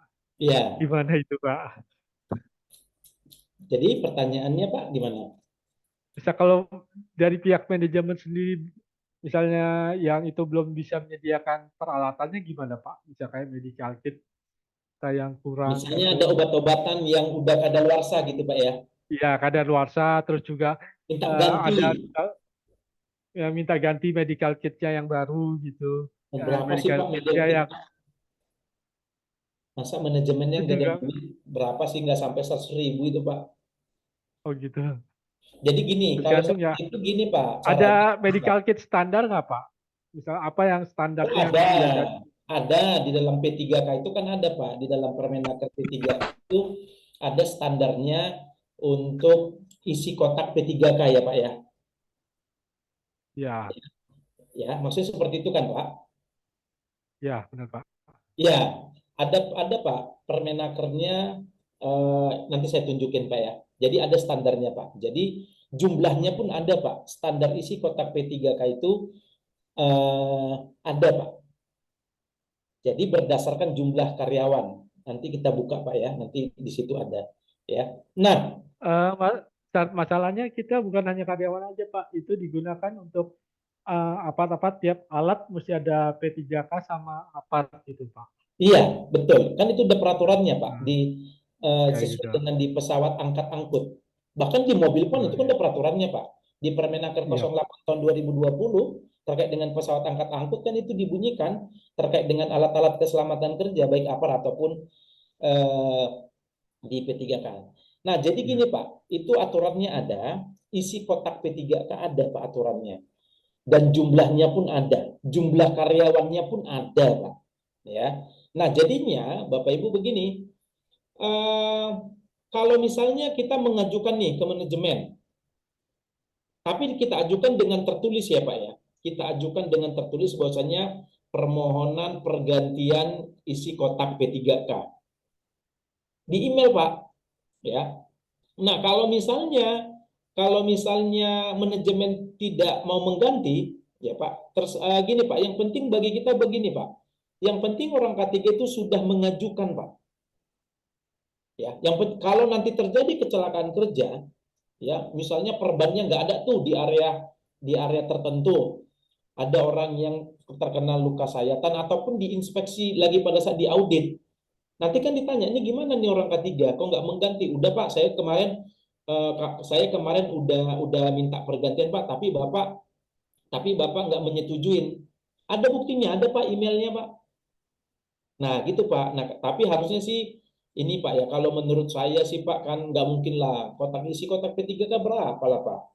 Paling 10.000, 50.000. Ya, itu ada di Permenaker Trans nomor 15 tahun 2008, Pak. Nanti Bapak silakan lihat di dalam Permenaker Trans nomor 15 tahun 2008 tentang isi kotak P3K, Pak. Di situ nanti jelas disebutkan ya dari isi kotak P3K tersebut, Pak. Ya. Itu mereknya bebas atau ada standar merek yang digunakan Pak untuk P3K? Oh, nggak ada Pak dia, nggak ada merek-mereknya tuh Pak. Itu dia nggak gini, sebentar ya, saya buka aja ya, biar nggak penasaran ya. Ya. Bentar. P3K. Pak Ren, itu kebanyakan tuh yang putih polos ya Pak Ren, yang untuk kotak P3K. Iya Pak. Yang Ya, di depannya gambar. warna Iya, depannya gambar merah kan, palang merah. Iya, benar Pak.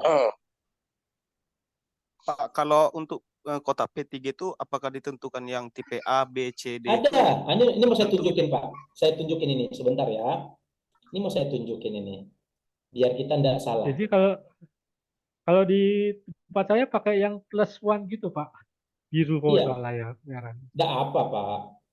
Nah ini dia. Bentar ya. Kita belajar tentang HSE plan ya kan. Tapi kita nggak apa-apa ya Mbak Mei ya. Kak Mei. Mbak Mei. Sambil berdiskusi aja sih Pak. Ya, tidak apa. Jadi ini harusnya kan ini dia terkait dengan kotak P3K. Nah ini. Jadi ntar ya, ini kotak P3K, nanti silakan dilihat peraturannya.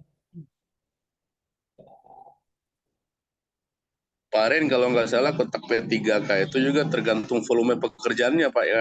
Iya, jumlah karyawan. Maksudnya, betul, jumlah karyawan. Kalau Iya. di kami kan kurang lebih 12.000 Pak di LNG Tangguh. Sekarang sudah berkurang Pak Ren, sekarang sudah berkurang menjadi 5.000 lebih. PHK Pak atau gimana Pak? Nah ini dia. Biasa Pak. Jadi plan yang tren 3 itu kan sudah selesai Pak. Jadi karyawan dipulangkan dulu. Oh. Nanti ada plan yang tren keempat baru masuk lagi karyawan Pak. Oke. Semoga Bapak lanjut terus ya Pak ya. Amin amin Pak Ren. Makasih Pak Ren. Ya mari Pak. Jadi ini ya Bapak Ibu untuk penentuan isi kotak P3K ya. Dia di dalam Permenaker nomor 15 tahun 2008 Pak. Pertama ini dulu ya.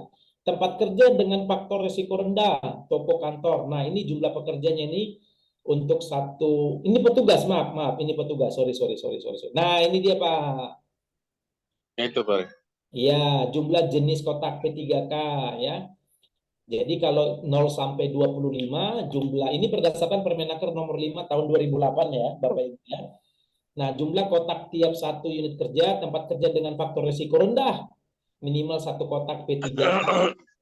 Dan bentuknya 1A, tempat kerja dengan faktor risiko tinggi, minimal 1 kotak P3K bentuk 2A, 26 sampai 50, minimal 1 kotak P3K bentuk 1B, minimal 1 kotak P3K bentuk 2B, 51 sampai dengan 100, minimal 1 kotak P3K bentuk 1C, dan kalau faktor risiko tinggi minimal 1 kotak P3K bentuk. Nah isinya apa? Nah isinya ini dia Pak, dia nggak ada mereknya Pak. Nah ini dia Pak, kalau berdasarkan, kalau di kotak A ini kan berdasarkan jumlah pekerja. Nah kotak B, nah tadi kalau dibilang 2B ya berarti 2 kotak 2B, 2 isi kotak B-nya. Kalau kata tadi 1C berarti 1 kotak isi C-nya. Nah ini dia klasifikasinya Pak. Jadi dia nggak ada merek ya Pak ya. Nah ini dia. Jadi ini udah ketentuannya. Jadi ini udah ketentuannya terkait dengan isi kotak P3K-nya. Ada berapa? Kita lihat. Nah, ada 21, Pak.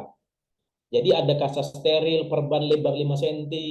Jadi diatur masalahnya lebar 75, lebar 1,25, plester, kapas, perban, gunting, peniti, sarung tangan, aquades, dan lain sebagainya. Jadi sini dia tidak ada disebutkan merek, Pak. Karena di sini kan hanya obat luar, Pak. Isi kotak P3K ini Bapak Ibu itu obat luar ya. Dia tidak ada obat telan, dia nggak ada. Ya. Jadi lebih kepada obat-obat ya khusus penanganan luka luar. Nah, ini kasa steril, perban, ya, tergantung dari ini bentuk yang bentuk 2, ya. Nah, gitu dia, ya Pak ya. Ya. Maaf Oke. Pak, misalnya kalau yang kayak apa tuh misalnya kasa steril atau yang itu udah kadar luar, digantinya per barang atau per kotak sekaligus, Pak? Sesuai dengan isinya aja Pak. Nanti kan Bapak bisa belinya refill di masing-masing apotek Pak. Tapi kalau misalnya perusahaan Pak gede banyak uangnya, ganti aja semua Pak. Stok, Pak. Itu gantinya per item Pak, Pak Gede, gantinya per item. Tapi enggak Pak pikir Pak Gede maunya ganti semua Pak. Perusahaan Pak Gede uangnya banyak, nggak apa-apa boleh diganti. Amin, amin. Oke, sekarang itu tadi ya. Sekarang coba kita belajar untuk gini ya. Kita coba belajar untuk mengisi sebentar ya. Pak Rey, saya mau izin nanya Pak. Iya Pak. Masalah HC plan. Kalau untuk target legging ini, apakah ada diatur dari peraturan atau memang ngikutin dari kebijakannya perusahaan untuk kebijakan Pak? Kalau bisa targetnya 0 Pak. Target dari legging ya Pak? Iya Pak. Nah, kalau semua untuk target itu harus 0 Pak. Karena kan itu kan tujuan ketiga Pak. Tujuan ketiga ya semua harus 0 Pak. Sama seperti sebentar saya tunjukin nih Pak ya. Mohon izin dengan Bapak siapa Pak? Rian. Oh Pak Rian. Iya, nggak ada diatur Pak. Pokoknya semua K3 itu targetnya harus 0 Pak. Nah ini. Zero incident Pak ya. Iya dong Pak. Masa kita orang safety, pasti, Pak. saya mentargetkan satu kecelakaan, saya mentargetkan 1 orang mati. Wah bahaya kita nih Pak. Nanti dilihat sama manajemen ini, misalnya Pak Rian nih, dipanggil sama Pak Rian sama manajemen. Oke Pak Rian, buatkan dulu program K3 selama tahun 2024.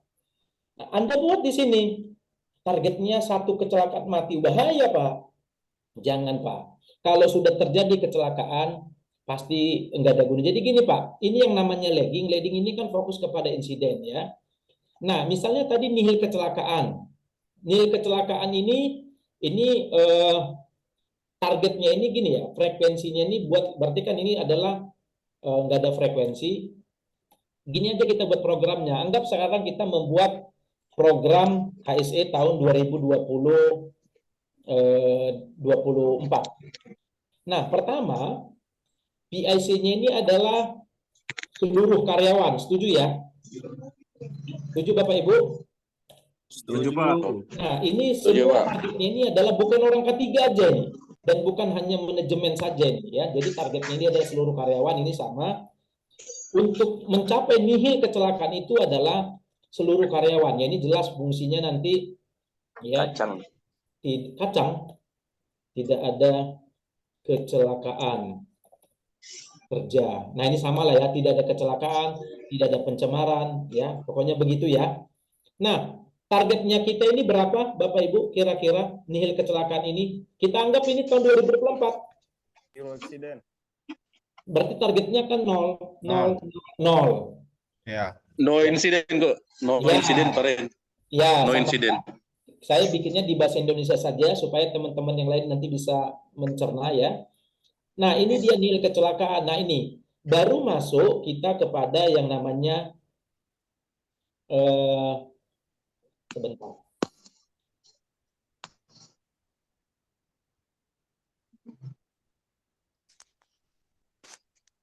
Baru masuk kita ke namanya, ini targetnya pertama, baru kita masuk kepada leading indikatornya. Nah, leading indikator inilah fokus kepada aktivitasnya. Jadi leading indikator ini artinya Ini yang untuk menjalankan program supaya tidak ada terjadi kecelakaan. Nah, ada di beberapa perusahaan dia begini Bapak Ibu ya. Saya dulu bikinnya gini, leading indikatornya misalnya 1. Ya, kalau misalnya ini saya bikin 1.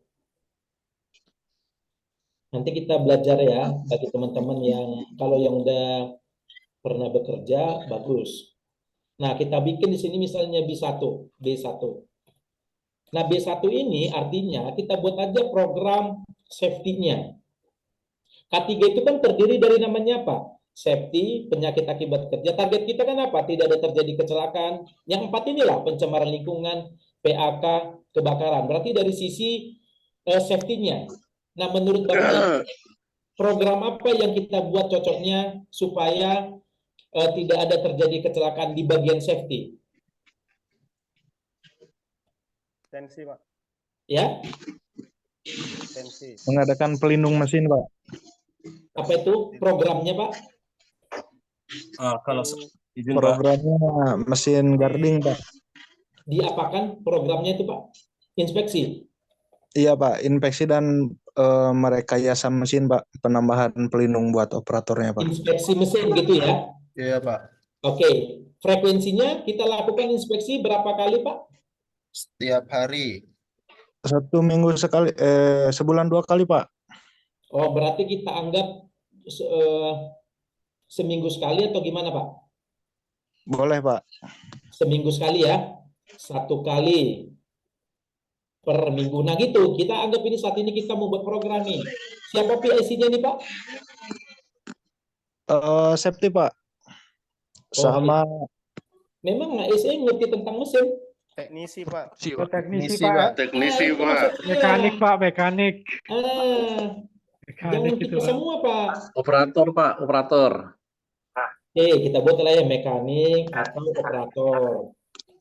Makanya saya bilang, memang kita ngerti inspeksi mesin. Nah, berarti mekanik ini ada formulirnya yang kita berikan, ada ya. Oke, kita lakukan 1 kali seminggu, berarti di minggu keberapa kita buat misalnya? Minggu pertama dan minggu ketiga, Pak. Loh, tapi 1 kali seminggu berarti sebulan 4 kali ya, Pak ya? Kali. Iya, Pak. Bisa, Pak. Bisa, maaf mau nanya.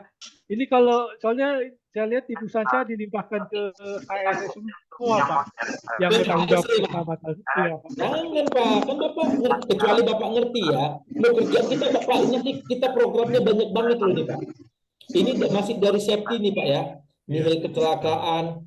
Belum lagi nanti program pengendalian pencemaran, program penyakit akibat kerja, program dari kebakaran.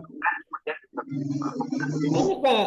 Nah, berarti ini adalah kita centang yang ini ya. Nggak apa-apa curi dong, jangan. Ya, berarti ini totalnya berapa, Bapak Ibu? Berarti ini targetnya berapa? Ya, merupakan salah satu cara agar manajer lebih fleksibel ketika mau mengatur plannya. Karena Jadi ini totalnya ada berapa? 40? 48. Oke. 48. Apalagi program yang kedua? Momentum. Inspeksi apar, Pak. Oh, inspeksi apa nanti bikin aja, Pak, di nil kebakaran, Pak. Kita masuk yang ini dulu. Yang terkait dengan siap. dulu. Oh, siap, Pak. Siap. APD. Inspeksi APD. Inspeksi APD, Pak. Oke, berapa kali? Setiap hari, Pak. Oh, APD setiap hari, Pak. Kalau APD setiap hari, Pak. Iya. Setiap hari siapa yang melakukan?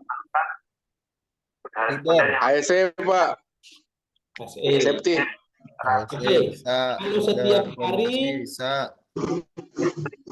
setiap hari, berarti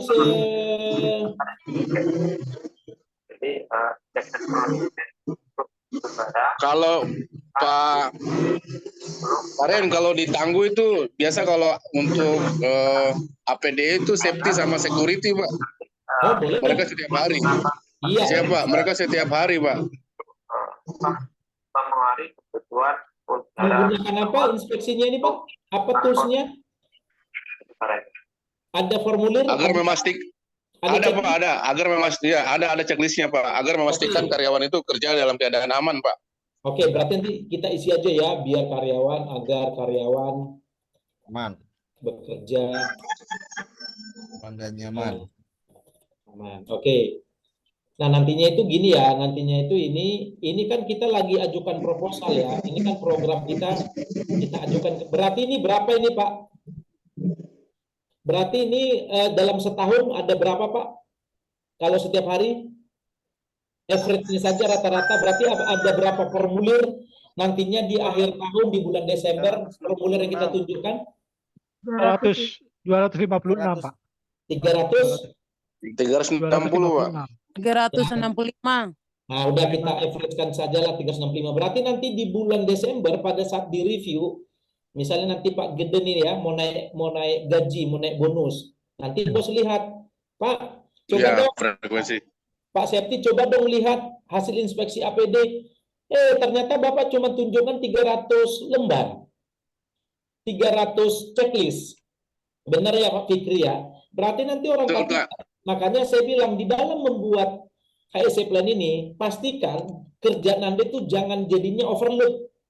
Jangan terlalu over ya Pak. Iya, Betul, Pak. Jangan terlalu overload.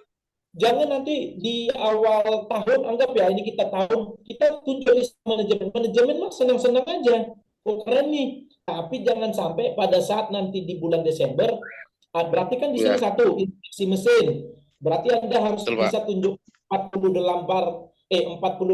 formulir inspeksi.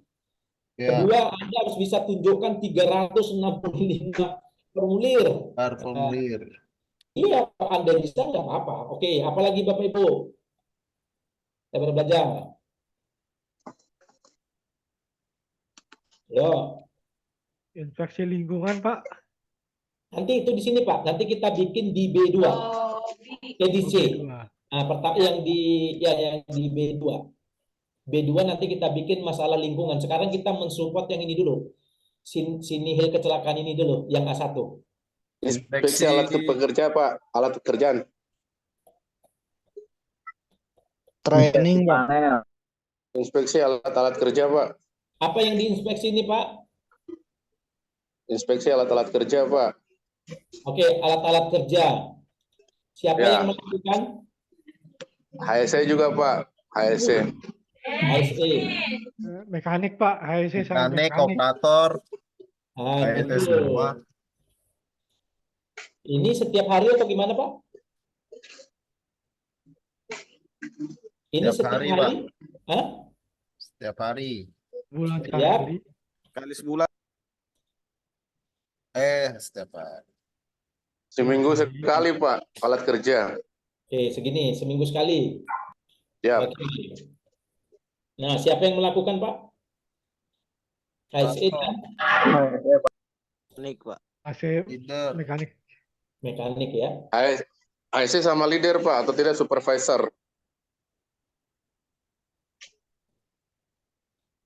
Setiap hari. Berarti kalau dia 1 minggu sekali, berarti sama ya. Dia di sini ya.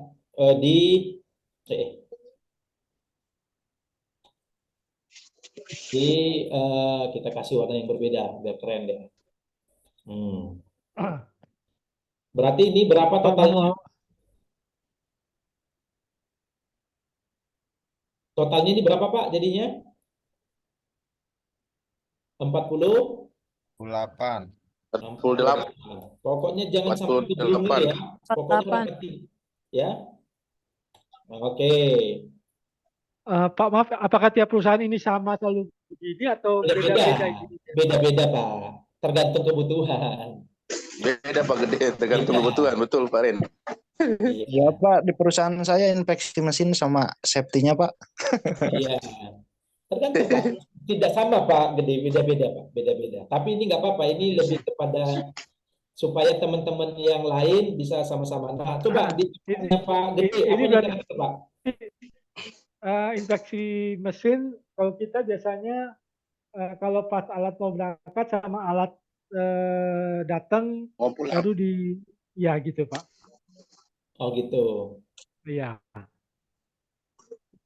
Jadi Jadi inspeksi. kalau alat Oh, kalau datang peralatan ini dia enggak dong, itu enggak termasuk program safety, Pak. begitu. Ya, jadi ini yang Program paling mekanik utama. gitu, Pak. Yang dijalankan Pak, yang Program dioperasikan. mekanik itu. Iya, itu tugas mekanik aja itu.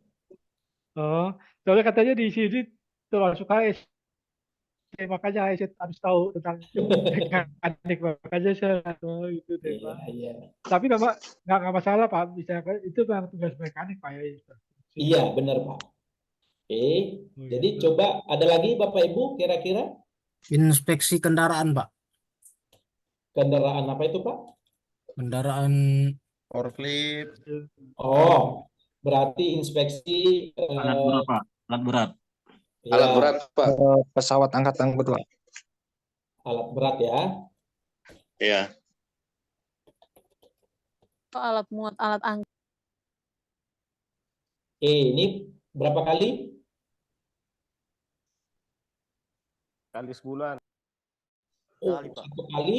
1 bulan sekali Pak. Boleh. Berarti kalau 1 bulan sekali, ini siapa yang melakukan, Pak? Mekanik, Pak. Mekanik Pak. Iya, Pak. Jangan lagi orang ketiga lah. Orang safety maintenance, Pak. banget di kerjaannya. Mekanik, Pak. Maintenance, Pak. Maintenance mekanik itu, Pak. Saya terlalu banyak Pak. Ya. Nah, oke, ini kita lakukan berapa kali tadi, Pak? Bulan sekali. Sebulan sekali. Bulan sekali. Nah, kalau sebulan sekali di minggu keberapa mau kita buat? Mau nyewa berapa? Di pertengahan bulan Pak. Antara minggu kedua sama minggu ketiga Pak. Oke, kita buat di minggu ketiga saja ya, Pak ya. Oke, di minggu ketiga. Minggu ketiga. Minggu ketiga. Minggu ketiga. Minggu ketiga. Ketiga. Oke. Gitu ya kira-kira ya, Pak ya. Nah, nanti kita bahas lagi. Oke.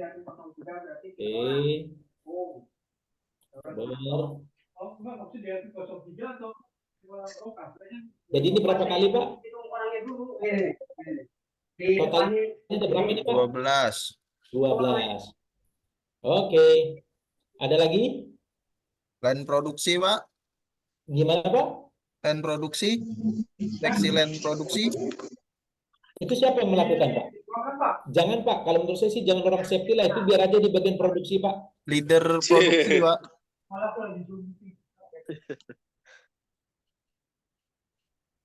Menginspeksi line produksi ya, berarti jalurnya ya? Iya. IPA. Dan ininya, Pak, mungkin ya, maksudnya jalannya mungkin Pak, untuk jalan untuk aksi. Line Jalan produksi ini ya? Iya. Ini apa yang diperiksa, Pak? Dari jalurnya mungkin, Pak. Iya Pak, kelebaran jalannya Pak, atau lalu apa gitu kan. Jalur kan apa, Pak? standarnya 90 cm Pak. Dan production Pak, maksudnya itu di plan kan ada untuk akses jalan tuh. Iya. Ketika contohnya ada kejadian insiden, di situ kan ada land grant, maksudnya jalan yang aman, ada sistem master point-nya ketika ada jalan gitu kan. Maksud mungkin kawan-kawan ini berapa bulan sekali untuk menginspeksi atau melakukan program jalan tersebut Pak gitu. Oh gitu. Jalan, Pak. Jalan produksi atau gimana, Pak? Lain kah? Simulasi drill kayaknya gitu, Pak. Iya, makanya ini gitu. Kalau berkaitan dengan produksi, jangan dimasukkan ke K3, Bapak Ibu. Ya, itu haknya orang produksi, Pak. Ya, tapi itu beda-beda. Setiap divisi beda setahunya. Oh gitu, ya sudah, nggak apa-apa. Kalau misalnya ada, nanti silakan disesuaikan saja. Nah ini biasanya berapa kali, Pak Danang? Itu setiap ada produksi, Pak. Setiap hari berarti, Pak. Oh, setiap hari. Yang melakukan siapa, Pak? Itu leader bisa, Pak. Leader bisa ya? Iya. Terus? Itu leader. Ini setiap hari ya? Ya. Boleh. Tetapi ini kalau tidak tercapai, ini nanti orang safety loh. Yang kalau misalnya nanti pada saat pemeriksaan dan produksi, hasilnya ini kan berarti kan 365 formulir. Kalau nanti tercapai 365 formulir, berarti ini akan berdampak kepada kinerja Bapak, orang ketiga. Enggak, temuan untuk orang ketiga, Pak. Nanti Gimana, temuan Pak? untuk orang ketiga. Nanti ada temuan untuk orang ketiga, berarti nggak berhasil dia, Pak. Iya, benar. Tapi makanya seterlepas dari Pak Ahmad Danang, apakah setuju ini dimasukkan ke programnya Bapak? Berarti dengan kata lain, kalau nanti dalam inspeksi dan produksi ini tidak tercapai, nanti itu akan berdampak kepada kinerja dan performance-nya Bapak selaku seorang K3. Gimana? Iya, Pak. Biasanya Pak ada departemen khusus yang membawahi itu Pak. Menangani. Iya, Ya. makanya saya bilang gini, hati-hati Bapak Ibu, yang namanya program K3 ini adalah benar-benar yang touch ke kita langsung. Yang benar-benar tanggung jawabnya itu kita juga. Jangan sampai program yang lain kita masukkan, pada saat kita nggak melakukan, nah ini dampaknya ke kita. Gitu. Nggak apa-apa. Berarti ini setuju ya, berarti ini di bawahnya K3 ya. Ya, Pak. Oke. Mungkin itu masuk dalam simulasi drill kali, Pak ya. Cocoknya itu. Bisa juga. Tapi seperti yang dibilang tadi Pak berbeda-beda. Iya, Pak. Ada yang memiliki standar misalkan jalur lalu orang itu 90 cm buat jalur evakuasi gitu, Pak. Oke, nggak apa-apa. Leader. Oke, ada lagi programnya ini Bapak Ibu, B16. Traffic manajemen paling, Pak. Oke, ini berarti lebih ke ini ya, tambang ini ya, enggak? Iya, lebih ke tambang tuh, Pak. Traffic manajemen. Oke, siapa yang lakukan ini? Ketiga, Pak. Oh, ini kapan? Tuh satu minggu sekali, Pak. 1 minggu sekali. Iya, Pak. Ini berarti ini dilakukan seminggu sekali ya. Di minggu ke? Oh, minggu ke berarti setiap bulan gitu ya Pak ya? Iya, Pak. Iya, Pak. Ya. Tiap minggu, Pak. Setiap bulan. Oke. Ini bablas. Oke, ini totalnya jadinya berapa? 48 ya? 48, Pak. 48, Pak. Oke.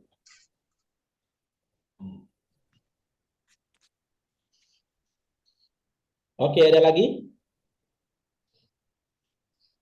Mohon izin Pak, ada tambahan misalnya kalau Boleh. untuk seperti briefing atau tentang perawatan signboard itu bisa nggak dimasukkan? Bisa, itu termasuk kampanye Pak. Itu namanya apa namanya? Apa sih istilahnya itu? Kampanye keselamatan dengan bulletin board. Campaign gitu, Pak. Iya, atau disebut juga dengan ya banner, spanduk gitu.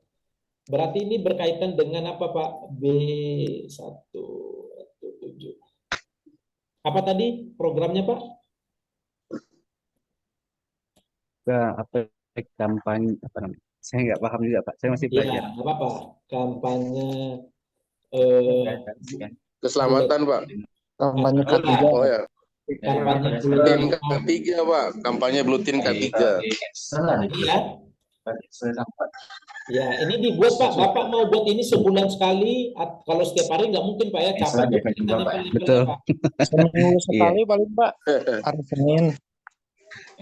Nah, sebenarnya kampanye Bulletin K3 ini banyak cara ya. Misalnya, kebetulan orang K3-nya itu pinter ngedesain. Jadi boleh didesain, di print gitu. Ya, tapi kalau mau buat dalam bentuk spanduk, mau 1 minggu sekali, idealnya sih 1 kali sebulan lah. Ya, nah gitu dia Pak. Baik Pak. Ya, kira-kira mungkin seperti satu. Kalau bisa sebulan sekali lah gitu ya. Iya, jadi nanti Bapak tempah spanduk, tempah banners buat terkait dengan kampanye tentang K3. Misalnya sekali Bapak buat apa namanya, kerja wajib menggunakan full body harness gitu. Ya, kadang-kadang kan banyak ya apa namanya, sistem-sistem kerjanya yang dibuat. Oke. Baik.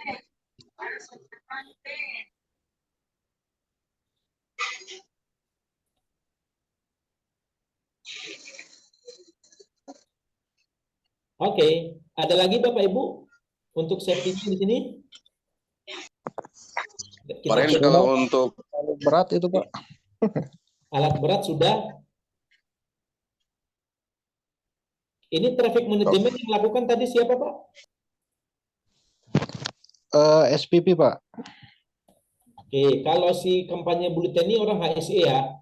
Iya Pak. Ini orang HSE lah yang lakuin. Ya nanti silakan disesuaikan saja, misalnya mau di minggu keberapa. Ya silakan nanti disesuaikan di minggu keberapa untuk melakukan kampanyenya ya, misalnya di Januari di minggu kedua, nanti silakan disesuaikan saja. Izin menyampaikan Pak Renando, ditambah sedikit untuk inspeksinya. Itu inspeksi kesehatan Pak Renando. Oh, inspeksi kesehatan boleh, tapi nanti kita masukkan di PAK. Pertama kita, makanya ini dulu, saya pastikan dulu program safety ini apakah sudah selesai? Kita anggap sudah lah ya. Ya, cukup. Kita anggap cukup. Nah, sekarang kita masuk yang untuk inspeksi kesehatan itu nanti Pak ini di dalam program safety-nya. Ya, ini kita bikin program. Bapak Ibu ini nggak menjadi standar ya, yang saya buat ini ya, Pak Gede ya. Ini hanya contohnya saja. Ya. Iya Pak, iya. Ya, setidak-tidaknya Bapak Ibu nanti dapat gambaran supaya rapi. Kadang banyak orang bikin programnya itu apa ya, tidak teratur. Nah, makanya ini saya buat rapi gini supaya terarah. Pertama, program lingkungan. Nah, program lingkungan ini untuk apa? Untuk memastikan tidak ada namanya apa? Pencemaran. Lingkungan. Oke, sekarang kita masuk ke program lingkungan. Yuk, program lingkungan kira-kira apa yang mau kita buat supaya tidak terjadi yang namanya pencemaran lingkungan. Inspeksi kebisingan bisa masuk itu Pak Renardo. Apa yang diinspeksi Bapak? Inspeksi kebisingan. Bukannya tadi sudah di mesin? Ya, di mesin. Itu tadi pencemaran suara Pak. Limbah B3. Oh, boleh limbah B3 Pak masuk tuh. Oke, pertama kita buat sebentar, saya bikin kotaknya dulu. Kira-kira seperti ini, Pak Gede pernah buat program gini, Pak Gede? Udah pernah sih Pak, ini untuk kita inspeksi limbah-limbah yang akan dibuang atau gimana, limbah tidak dipakai, limbah berbahaya. Nanti kalau yang sama limbah-limbah bersih gitu. Oke, sebentar Pak ya. Oke, nanti ini silakan dilanjutkan ya, dan lain-lain misalnya. Oke, sekarang program lingkungan. Supaya kita, apa yang kita lakukan program lingkungan, supaya tidak ada terjadi yang namanya pencemaran lingkungan. Satu, apa yang kita lakukan? Pengukuran debu, Pak. Apa Pak? Pengukuran debu, Pak. Polusi debu, terutama di pertambangan. Pengukuran polusi debu. Oke, ini per kapan Pak? Per 6 bulan? Per tahun? Kalau di pertambangan biasanya 2 bulan, 1 bulan udah periksa Pak. Oh, 1 kali sebulan ya? Iya betul. Oke, ini HSE ya? Iya betul. Oke, nanti ini silakan disesuaikan. Biasanya di minggu keberapa Pak? Minggu ketiga Pak. Di minggu ketiga ya sudah. Nantinya silakan disesuaikan.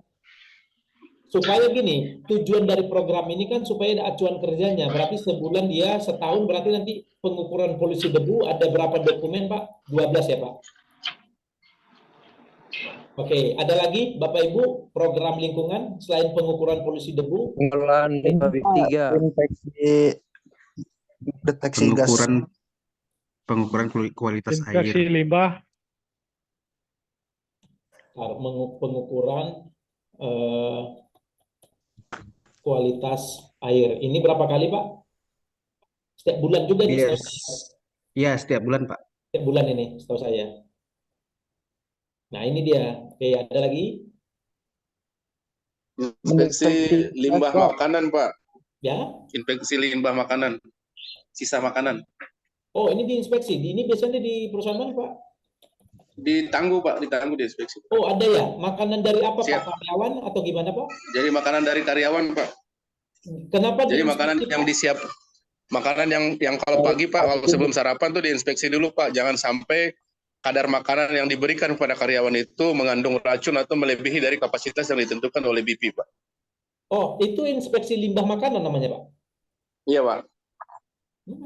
Setiap Jadi hari? makanannya makanan yang sudah dimasak maupun makanan yang sudah menjadi limbah Pak. Oh, berarti ini setiap Kalau hari? yang limbah itu pengelolaan limbah, kalau yang makanan ya pengelolaan gizi gitu.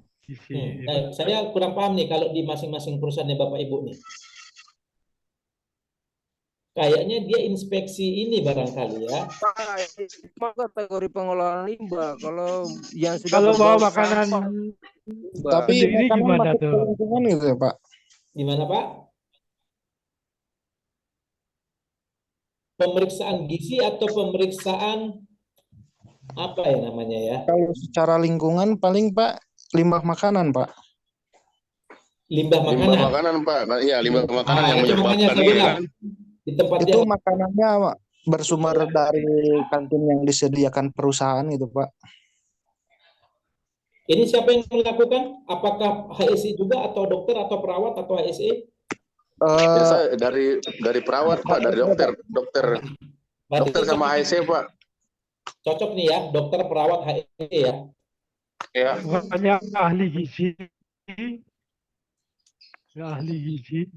Oke, ini terkhusus lingkungan dulu. Nah, kalau PAK itu penyakit akibat kerja itu boleh gizi, Pak. Iya. Sekarang yang mempengaruhi terjadinya pencemaran lingkungan. Program lingkungan Infeksi limbah B3. Gimana, Pak? Infeksi limbah B3 berbahaya. Limbah B3, infeksi limbah B3. Oke, Bapak menginspeksi gimana? Pak, saya kira kalau limbah itu ada dua kategori, ada umum sama khusus. Jadi yang umum itu yang biasa makanan, sisa-sisa makanan atau sampah general gitu. Kalau limbah khusus seperti B3. Nah, B3 itu ada klasifikasinya juga gitu. Jadi kalau mau inspeksi limbah ya satu aja gitu. Ya misalnya kayak bekas-bekas oli, terus limbah-limbah. Jadi gini, limbah itu kan ada jenis limbah itu kan ada dua ya, ada limbah B3 dan ada limbah non LB3. Nah, limbah non LB3 itu kan terbagi dua. Pertama limbah organik dan limbah non organik. Nah, ya berarti limbah B3 ini tetap dilakukan inspeksinya, Pak. Misalnya benar yang Iya, itu tetap Pak. Itu tetap berjalan itu. Iya. Kalau yang namanya limbah dia. Iya, makanya dia limbah B3. Kalau limbah kertas, kayu, sampah sisa sampah makanan itu limbah non B3. Iya. Itu organik gitu ya. Kalau oli bekas itu organik atau non organik, Pak? Oh, itu limbah B3, Pak. Kalau limbah B3. B3 itu, Pak. B3, Pak. Nah, berarti inspeksi limbah B3 ini kapan mau kita lakukan? Setiap hari atau setiap bulan? Jangan sampai keblinger ya orang sebentar inspeksi ini, sebentar K3. Wah, bisa-bisa nantinya mumet, Pak. Banyak kerjaan nanti, Pak. Kurang lebih 50 orang, Pak. Program lingkungan loh, belum lagi nanti inspeksi lapar, simulasi drill, penyakit akibat kerja ini masih banyak. Iya, Pak. Belum lagi drill, Pak. Di belakang, itu main biliar, Pak. Ya, jadi gini. ASE itu tangguh, Pak. Orang tangguh, Pak. Mereka tuh kuat-kuat. Benar. ASE orang tangguh yang kerjanya ditangguh ya, Pak ya. Terus kuat di fitnah orang lain, Pak. Itu ASE orang yang ngopin sehari-hari ya. Makanya kalau HSE dari LNG Tangguh itu, Pak, perutnya buncit-buncit, Pak. Subur, makmur. Juga ini Pak ya, udah terjamin. Nah, ini juga program Pak penyakit akibat kerjaan ini tadi boleh. Misalnya inspeksi apa lagi nih? Gizi makanan. Nah, ini ya. Gizi makanan. Suara. Bentar ya, satu lagi dia yang Ren, tadi kau bilang sama Pak Faris apa ya pola? Pola gimana? Sumur bor kan? Iya, sumur bor. Iya. Oh. Apa lagi yang tinggal? Oh, nggak bisa. Aduh, ya.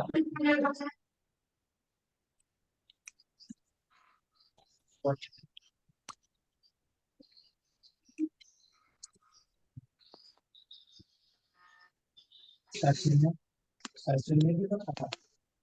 Loh, programnya hilang Bapak Ibu. Programnya Ya.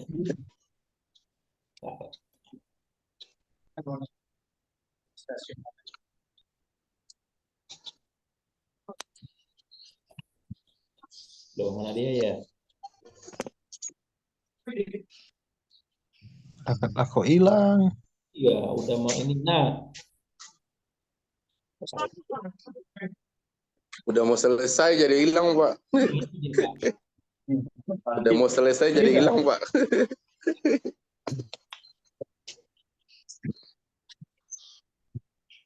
ya kira-kira begitulah Bapak Ibu ya.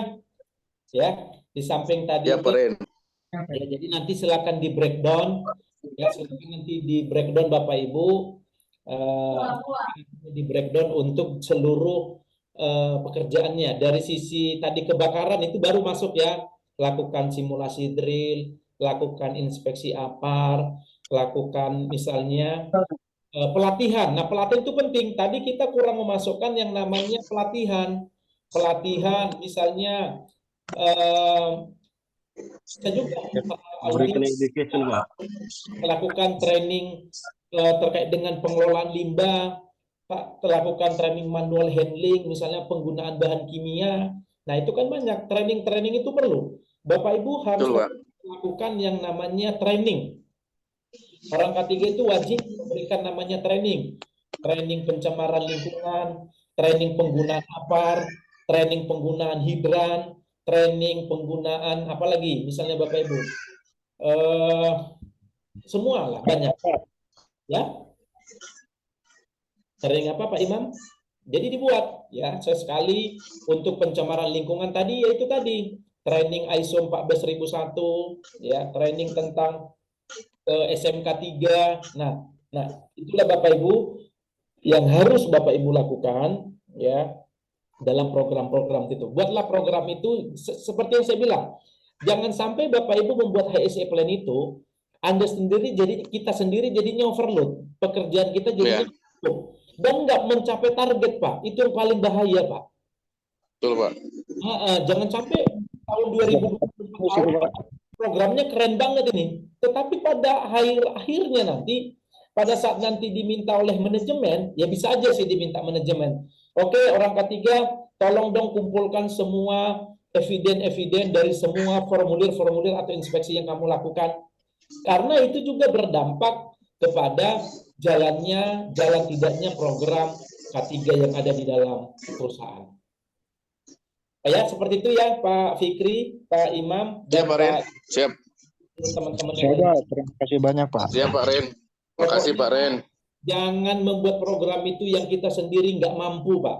Nah, itu dia. Betul, Pak. Yang kita sendiri nggak paham, Pak. Tapi jangan juga bikin programnya gini, Pak. Justru kita bikin programnya, semua kita bikin programnya 6 bulan sekali. Ntar jadi pertanyaan lah, ini orang safety ini ada kerja nggak ini? Kok semua? Oke, Pak. Iya, gitu dia. Bisa tolong kirim formulirnya, Pak. Nanti saya serahkan ke Kak Mei ya. Kak Mei nanti yang akan mendistribusikannya seperti apa, ya. Kira-kira seperti itu Bapak Ibu. Yang formulir tadi sih bukan menjadikan acuan standar, enggak, tapi gambarannya kira-kira. Ya. Betul. Oke, Pak Fikri, Pak Imam, Pak Gede. Siap, Pak Ren. Ya, siap, Pak Ren. Terima kasih, Pak Ren. Saya serahkan kepada Pak Ren. Terima kasih, Pak Ren. Terima kasih, Pak. Oke, luar biasa ya Pak Rinanda ya untuk pelatihan pada siang hari ini ya Pak ya. Saya kira pada lemes karena puasa ini Pak. Ternyata memang pada semangat semuanya. Curiga, Bu. Oke, baik. Terima kasih Pak Renando. atas materinya yang sangat luar biasa ya. Mbak Mei bisa nanya Mbak? Iya, bagaimana? Nanya ke Pak Renanda atau ke saya? Saya ke Mbaknya sebagai ini admin di Bisa Safety ini. Iya. Ada program lain lagi Mbak? Untuk program pelatihan Pelatihan safety atau apa gitu yang berkaitan dengan HSE ini. Oke, mungkin nanti bisa sembari cek-cek ya Pak ya di Instagram kami karena banyak sekali informasi pelatihan gratis lainnya terkait HSE nih Pak. Mungkin nanti bisa bertemu kembali dengan Pak Renando sebagai trainernya gitu ya Pak Renando. Ya bisa. Soalnya saya masih baru bidang HSE ini untuk pelatihan. Siap Pak. Mungkin nanti bisa dicek-cek lagi ya Pak ya untuk teman-teman semuanya juga. Baik, Pak. Oke, baik Siap, mungkin Mbak. karena berhubung waktunya pas nih ya Pak pukul 15 waktu Indonesia Barat gitu ya. Mungkin tadi sudah sekalian dengan diskusinya dengan Pak Renando yang sangat luar biasa sekali. Sebelum kita tutup ya, saya izin untuk menyampaikan pemenang sertifikat pada kesempatan sore ini ya rekan-rekan semuanya. Ya. Mohon ditunggu sebentar.